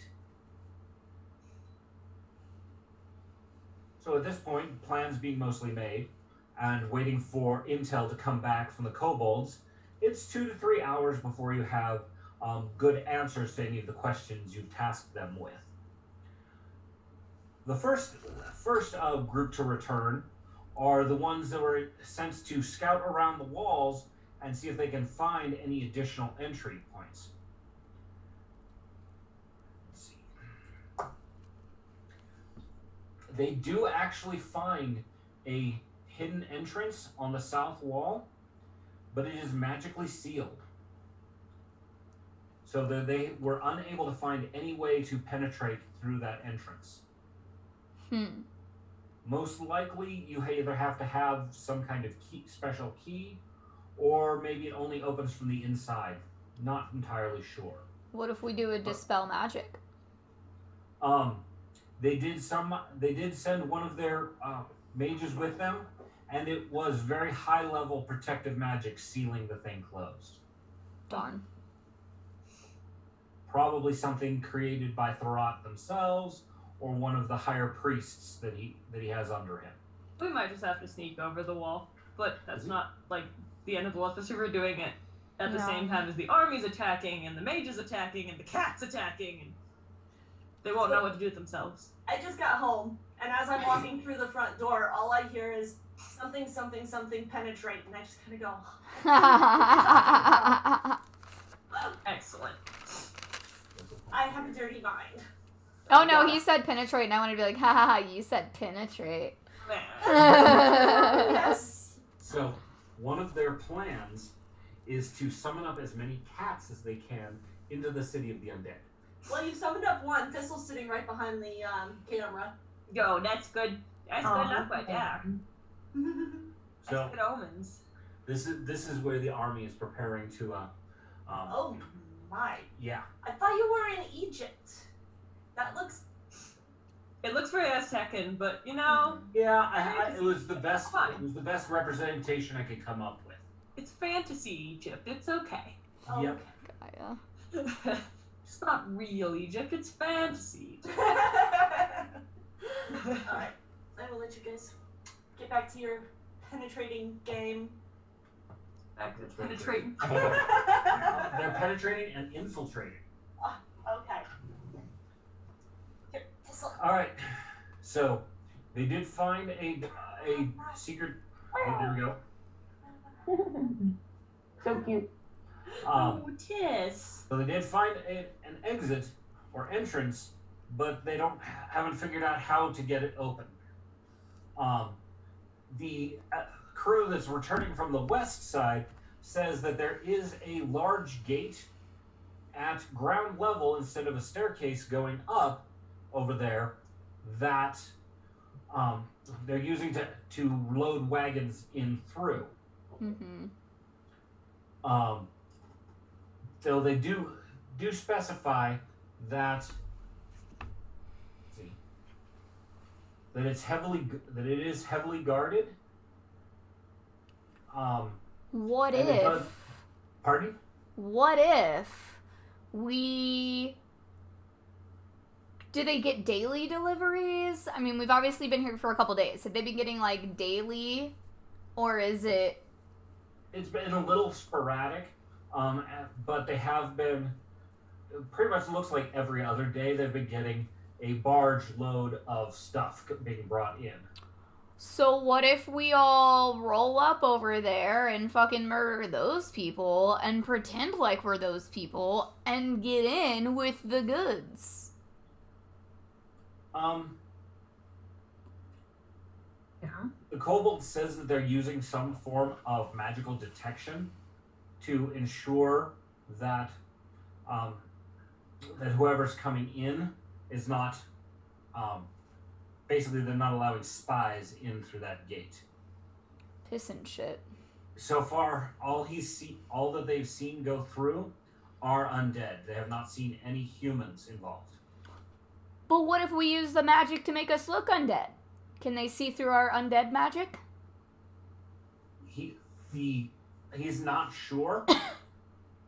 Alright, well, who can we use as a sacrifice to try? You did know that all of the creatures who are going through were wearing the medallions of the sect. Oh, we have those. But you also had asked him about disrupting their cargo coming in. And their scouts report that their most likely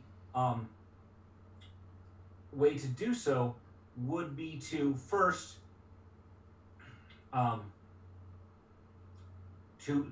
to take over one of the cargo barges as it's coming up to the docks. Mm-hmm. And they could even potentially send it back downriver. Nice. I like that plan. Man, this is when I wish Vivian was here, because doesn't she have some kind of fucking control undead shit? Yes, Fucking she little was heading necromance. into necromancy. Bitch. She wouldn't be able to control all of them, but enough of them to infiltrate. Mm-hmm. She was quite the useful person. But also, how many of those medals do we have? A lot. You have many. So I'm like, for probably everyone in the infiltration group can be wearing one. So if we do get caught, potentially, we can maybe, like, play it off like, we're supposed to be here, see? So the specific spell that this uses is any lesser undead will make the assumption that you are undead. Excellent. That'll be helpful. Any more powerful undead that is intelligent is going to look at you and say, Hey, you're a leshy. You smell like an undead, but you're a leshy, and therefore this is fucked up. I'm going to shoot at you. Hey, has the legend of my undead being the first undead plant not made the rounds yet? So Let's see how far it's gone. oh, That was only, a week ago? Yeah. And you bargained the information with a hag, if I remember correctly? yeah.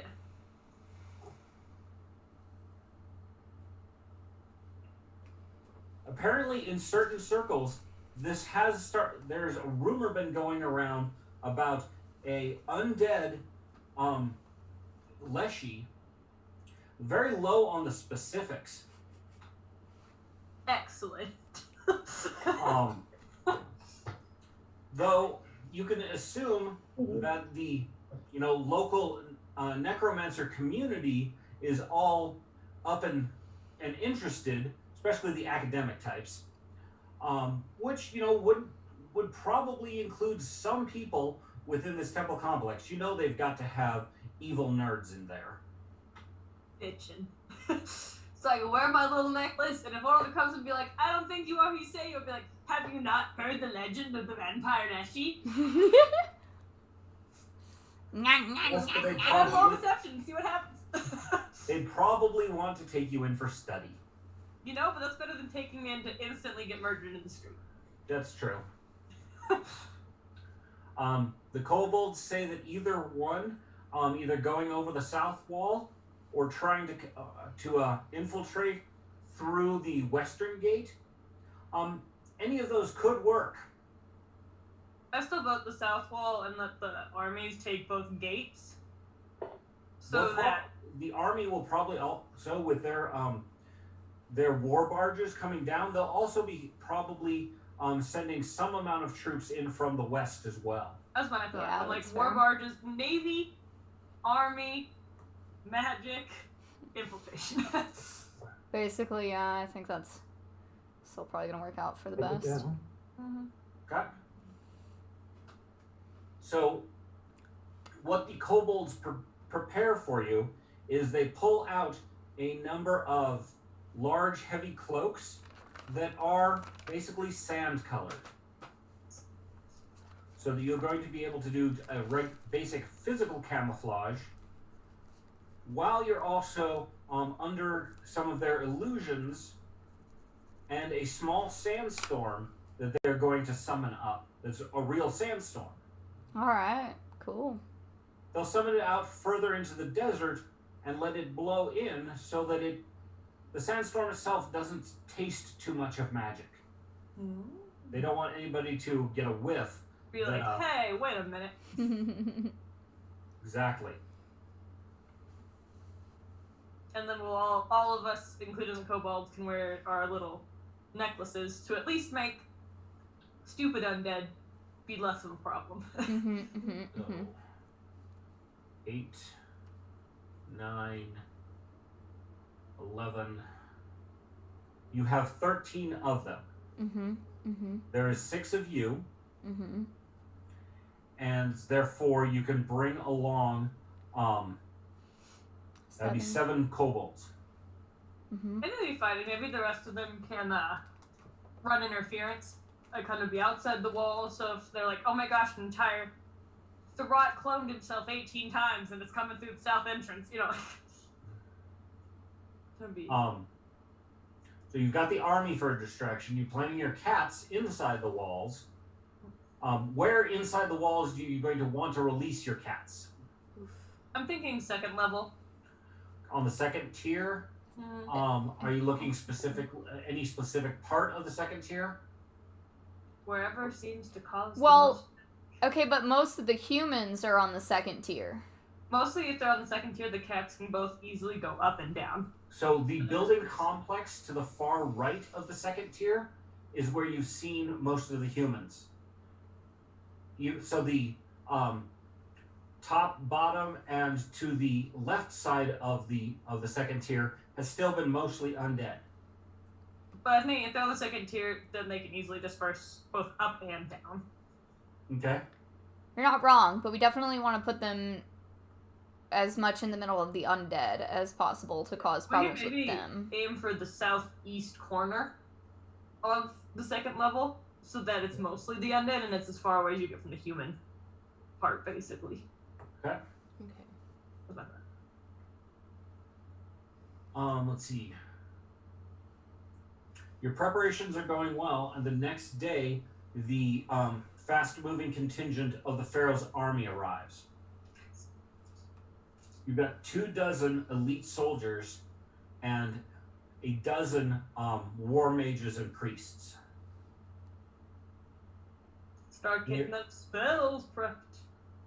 They, under the camouflage provided by the Master Illusionist, are working on getting the ritual spells for the bombardment prepared.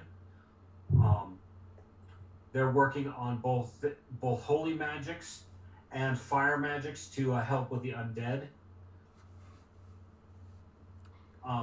Did they're they even bring preparing, any? preparing some very targeted spells to try and take out the greater undead and the larger monsters that have been summoned up. Given the fact that they know that in the past they've also summoned demons, they are being prepared for that as well. Did they bring any like undead protection scrolls and stuff like they gave us the one before that? Yes, each ritual circle that they're setting up in preparation, they have scrolls for protection. They've pretty much taken everything out of their arsenal and brought with them. They've brought in spells for contingencies, physical protections, but most of those are fixed position kinds of things. Is there anything that they would have brought for us that would have helped us, such as the protection circle spell? Also, I guess if you drop a protection circle, it doesn't move with you. It stays in the one spot. So correct. They don't have anything more than the blessed onks that they've given you, okay. but they can offer another scroll of protection from undead. Okay. So that you could take that with you as well. It'd be good to at least have the one, because then whoever has it can throw it down once we get to rot. Kinda like we did last time. Yeah. Akar seriously believes that the ritual is most likely to be in that large pyramid on the 3rd tier. Yeah. Can we not just ride our magic carpet up there? It's possible, but it's kind of like a German bomber flying over London. You're gonna get shot at. Not if they don't see us. Just gonna have my dragon fly twice as fast as normal and just drop a firebomb that we all fall out of. You feel it's actually a bad idea. Could we do it somewhere where we could do the carpet where like the illusionist cobalt can make it where they don't see us? We look like a Sam Cloud or something to that effect? Again, I have the invisibility sphere that stretches like 10 feet. Like, we could be on the carpet and be invisible at the same time. 10 feet's not enough to cover all of us. It's not? Okay. Well, you could huddle in really close, but it would still be it would be very packed. You wouldn't be able to take the kobolds with you on that. Also, I'm like, would the kobolds be able to make an illusion where the carpet just looks like part of the sandstorm, say, or something to that effect? Because it's a real sandstorm, it's going to make flying in it really, really difficult. Yeah. Also, as being professional infiltrators, the kobolds will point out that there's very likely that they're going to have either defensive or offensive magics and detection spells that doing that kind of thing is going to set off. Word. That's fair. Basically, your version of magic radar and anti-aircraft. Yeah, then we will go from the ground. Okay. I have one more question. Would it be possible, since, just like, I know we're probably not going to use it, but the sphere, is it possible to go up one more action and it stretch a little bigger? The invisibility sphere thing that she has. Yeah, because it's only 2 actions. It's not an action-based thing, it would be a level-based thing. Yeah, it would be You'd have to heighten the with a higher spell. level spell slot. So you'd have to look up the spell and see if you can heighten it and how many levels you have to heighten it and stuff like that. And you'd have to do it, like, I think you wouldn't be able to do it until you level up. No. We can't change the heightening of our spells until we level up, and we can only do the one at every level. You're right. Worth a shot. Alright, so somebody reiterate the plan as it stands presently. You. So, on the west side, we have the Navy. And on the north side, we've got the Army. Just essentially doing Army-Navy things as they do. On the east side, we have the magic users doing bombardment. And on the south side, there is us going over the wall, up to the 2nd floor, releasing a ton of feline companions, and then going up to the temple to fuck up the rest of Thurot's short undead life. Does that sound good? Yep, sounds pretty straightforward. Like a plan. We'll release the cats from the southeast corner of the 2nd floor. Okay. Alright. Let's see. In one more day, you see a massive activity within the temple complex. Akar says that clearly their scouts have spotted the Pharaoh's army, and they are preparing for the battle that is to come. Also, we definitely want to stick that soul gem in the sarcophagus as soon as the sarcophagus is within soul gem sticking range. you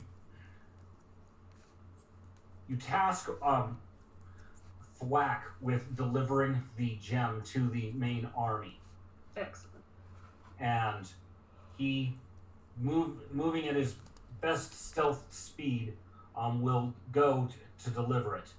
He thought about passing it off to the kobolds, but giving something shiny to the kobolds, I thought better of it. yeah. I think that's wise. I think that was wise on his part. You know, they may respect the danger it represents, Or not. but may not. Or not. So, Thwack will run off with the soul gem to deliver it to the army. Let's see. The patrols around the temple complex are doubled, and they're looking very closely for anything, anyone trying to sneak up on them. For now. They're looking really closely. For now. The wizards of the army contingent that are with you have someone constantly maintaining a non-detection spell, so that any divination that's looking in your direction is not finding you. And it's often a battle of how strong the magics are. Once the bombardment starts, they probably won't be able to maintain that anymore. So at that Once the point, bombardment starts, all of China will know we're here, so. pretty much. Is anyone here? I don't know. What makes you think so? The shining rays of light coming from the sky? The fireballs? What would make you think somebody's here? Well, it's the active ritual magic being cast that will give Oh be a no, giveaway. it's good for now. Once the bombardment starts. Right. Yeah. Fireballs Over and here. rays of light. They discuss that their first salvos are not probably going to be their most powerful, because they're going to be gauging what defenses they have. Well, I trust that the army has their part of it covered. You know, All right. I think they know how to wage war. They are a whole sovereign ass nation after all. Due to the nature of the undead, the army camps out approximately 10 miles away, and you do see some raiding parties leaving the temple complex to go harass the army. Is a car expressing that these are probing attacks to get a good sense for what they're fighting against, and that the army, it's expecting them. It's standard warfare tactics so far. Mm-hmm. But he says that the army will begin to march forward at first light, so that they can begin the attack once dawn is fully arisen.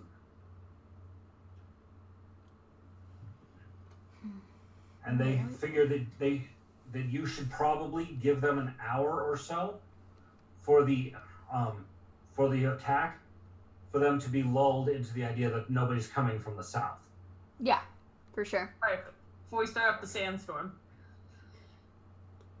The kobolds say that they will start raising the sandstorm in the deeper desert in the middle of the night, so that by the time it travels there, it will be more of a natural occurrence, Mm-hmm. and the magic casting will be much farther afield, hopefully go unnoticed by Akar's people. So it's around midnight when the kobolds tell you that it's time to go get into position in the dunes to the south. All right. Are there any special preparations you guys want to make beyond all of the planning that you've got? You I want just say a quick prayer to my goddess Meditation. Yeah, I still need to do meditation. for aid, okay? as any good soldier does on the eve of battle. Yeah, same. Yeah, same. All right. Sephi, your god is pleased with you, but feels that you do not need their aid. As long Yeah. as long as we're in contact, we're cool. Right. Kate, you're praying to the nature goddess as well? To the Storm Lord. To the Storm Lord. I'm sure he's real pleased with the sandstorm. Yes. Tickled by that idea. He is entertained by the fact that you're using a storm to cover your actions in war, and that they have summoned up a fairly decent sandstorm. It's going to wreak havoc until somebody decides to get rid of it.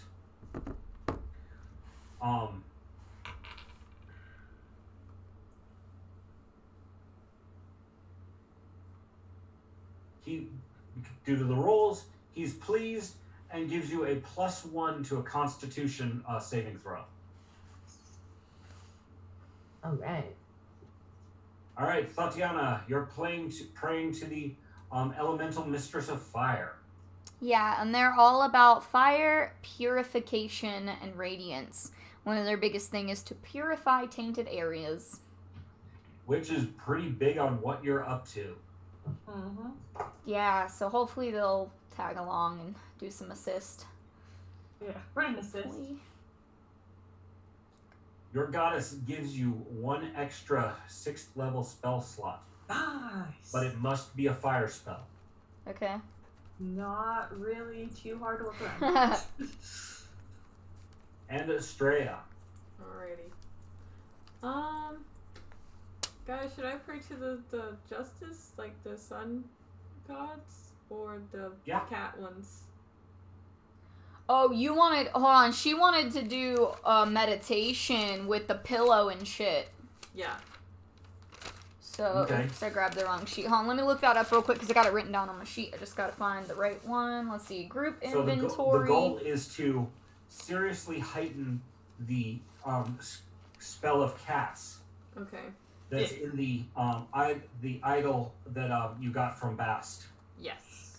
Yeah, so she has the cat statue, and then we have the candles that do evocation magic, and then we have the cushion that says mild enchantment, meditation full night, 2 hours rest. I don't know what that meant, but that's what I. Basically. Meditation 2 hours or full night's rest or both. Maybe that's what. Basically, it it counts as life's rest. Yeah, you meditate for 2 hours on it, and you get it qualifies for your long rest. Okay. Oh, so it doesn't help with your god. Right. It's not specifically about communing. It's about it is about communing, but it just speeds up the process. Damn it. Okay. And it can only be used once a day. Okay. So basically, what you can do is you spend your morning burning all your spells, and then you use that for 2 hours, and you've got all your spells back. Okay. I can see that. And then, okay, so the candles, that's to, like, call forth a spirit or something. Yes. But we found them in the same plate. It wasn't the same... It was the same room. They were together. It what? The cushion and the candles, or the cat statue as well? The cushion and the candles, not the cat statue. Okay, so the candles may or may not help. The candles are used as basically a scented incense to help with the communing with your god. So if you're specifically praying and putting an offering to your god, and you really want their attention, you burn these candles to get even more of their favor. Okay. But they only have 3 uses each. the cat god is not necessarily my god, though, can I still do it? You are an oracle. As an oracle, you serve more of a universal concept. So I'm And more so like if a your conduit. concept is justice and peace and harmony, Bastet, or Bast, depending upon how she's being referred to, she is a guardian of the Egyptian pantheon. So she is very much a warrior god who you could see her being in on this deal. being on board with this. Yep. Yeah. All right, let's do it. Okay. Give me Are you doing anything extra to get her favor besides just praying to her? With the cat statue. So you have the focus of the cat statue. Good Yeah. idea. Exactly. I mean, I think that'd be all you really would need. Like sometimes you gotta do a little offering. Some tuna. Yeah, that's what I was just thinking. I was like, some cat food, like. Not cat food, just not regular cat, some tuna. Yeah. Just fucking fresh ass tuna. The army in their provisions does have some decent fish because they can be salted and transported. And if that's what you want to requisition from their stores, they're more than happy to provide it. I would like to do Some that. tuna yeah. and some gold pieces. Yeah, tuna and gold pieces sounds good. A couple gold. Okay. How much gold are you adding to this offering? Just a couple, like 2 gold. That's kind of small for what you're asking. You know that this is go big kind of thing. It's your gold. How much do you have? Let's got see. a lot. Within the knowledge of I should everything, have a what would lot. be the standard amount of gold for this type of thing? Yeah, that part. Say a standard soldier who's getting ready for battle might offer a silver at the temple before they march. But for Yeah. you asking for specific boons, maybe 100 gold might be reasonable. Yeah, I have I have at least 100 gold, so I can do that. Okay. Also pretty shiny things that a cat might like would be even better than just gold pieces. I do not have shiny things. We have that ruby that we found. Yeah. I mean, we have all of those rubies, but do we offer? Wait, should Yeah. we? It Do we depends wanna upon offer how that? big do you want this to empower this cat thing. What are you looking to accomplish? Well, the other thing is Digit what amount of cats. what do those A rubies ridiculous do? amount of cats. Got it. Triple digits. Yeah. Okay. Maybe one of those rubies, along with the gold that you offered, might be an appropriate offering for what you're working on. I dig that. 1 ruby and 2 gold, or 1 ruby and 100 gold? 1 ruby and 100 gold. 100. I have something Seffi written can here. throw 50 gold in there. Have quite a bit. I have some. Oh wait, no, that's I already used that. Seffi gives you 100 gold. I erased something on my sheets happening now. There you go. Too late. Already done. Okay, cool, great, Thwack Awesome. will also contribute some gold towards it. okay. Thwack actually, he does not like dogs, but loves cats so far. He's been very Oh, pleased wait. every time that you've brought in cats. Why don't we just take it out of the fucking group fund? That I mean, works. I'll already still donate Seffi's personal 50 because I don't want to erase and rewrite. But yeah, we take the rest of the group fund. It's fine. Totally. All right. Take the rest So- of the 50 out of that. Are we? I'm still donating my own 100 gold. No, you don't have No. to. Well, that's your choice. Yeah. Stop. There's no need for you to do There's that. no Yes. need. Okay. You spend hours praying to Bastet to ask her for a legion of her personal warriors, with very much in mind the cats of the land of Osiris.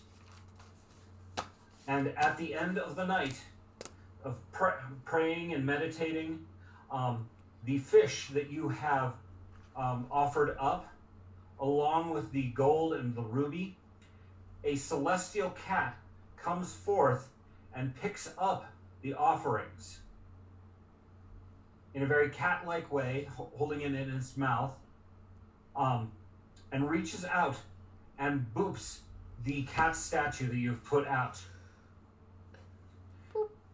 You sense inside of your mind that the goddess Bast is pleased, and when you use the statue, that it will expend all of the energy that it contains for the next month to call forth as many cats as it can. Okay. Mint. So it will be drained for a month before it's functional again, but you're going to have a shitload of cats. Cats! Aha, this is my moment. I vote how we do this is when it's there, we have 3d10s, and 1d10 is the hundreds place, 1d10 is the tens place, and 1d10 is the ones place, and we just roll them. See how many cats we get. That's my vote. You're getting a D100 plus 20 cats. Oh, yes! Nice. Or D100 plus D20. There we go. Mint. No, I like the D100 plus 20. That's easier. Yeah. So you're going to have a Don't do it right now. minimum of No, I'm just 21 wondering, is that cats That's one. with a maximum of 120. It would be one of these and one of these, typically. Okay. Because that gives you any number between 1 and 100. So that would be 96. Okay. All right. I just love the idea of this one of temple being these. overrun by cats so Yeah. much that the No, undead can never come He's here. just going to add 20. You're going to get no matter, like the lowest number you could possibly get would be 22. Okay. 21. 22. No, 42. 41. I don't know. I can't count. Okay. Anyway. Well, the absolute statistical, 21 is the lowest you can get. If you get a 0 and a 1 on your D100. I thought the 0 but was it- 100. Pardon? I thought the 0 meant 100. If you get 0, 0, to get 100, you have to get 0, 0, 0. 0, 0. Oh, on the other one. Okay.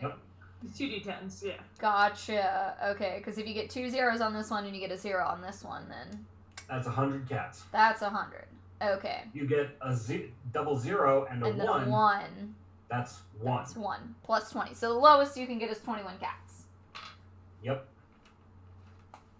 Cool. Okay. All right. You have your preparations for the battle. Yeah. It is 9 o'clock.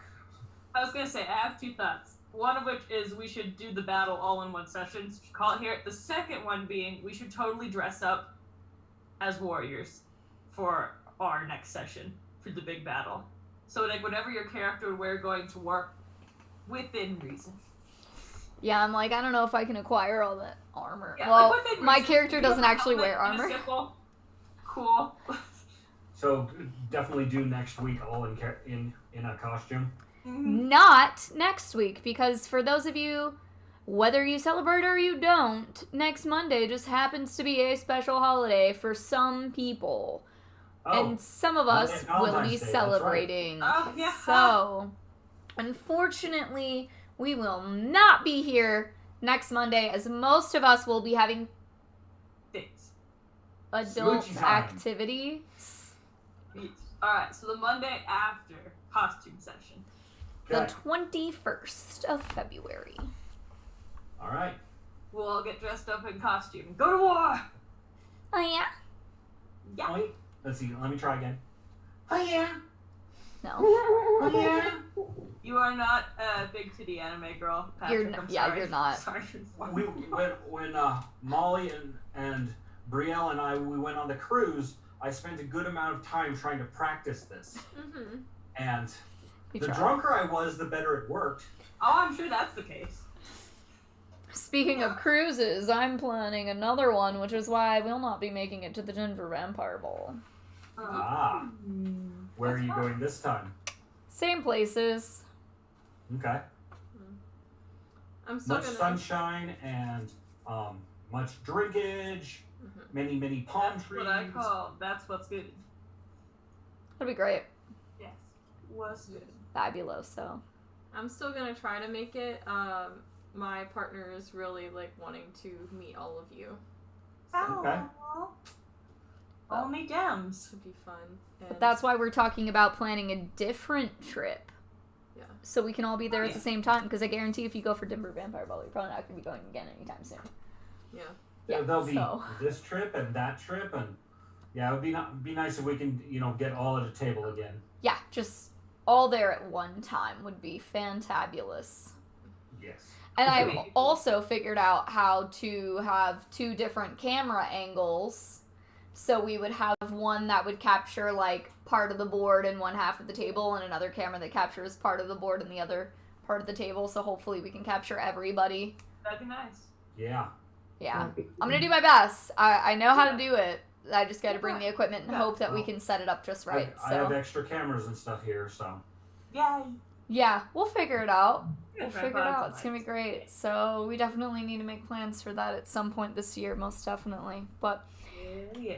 thank you guys for tuning in this week, and I sincerely apologize that we will not be live next week. And if you don't have anybody to spend that special holiday with, you can always spend it with us on our special websites that you can find typically in our bios on our social medias. And if you have any questions, don't hesitate to ask them. Thanks again for tuning in. We'll see you guys 2 weeks from today. Peace Hey, out. babies. Bye. Cool beans. But yeah, I think that'd be fun.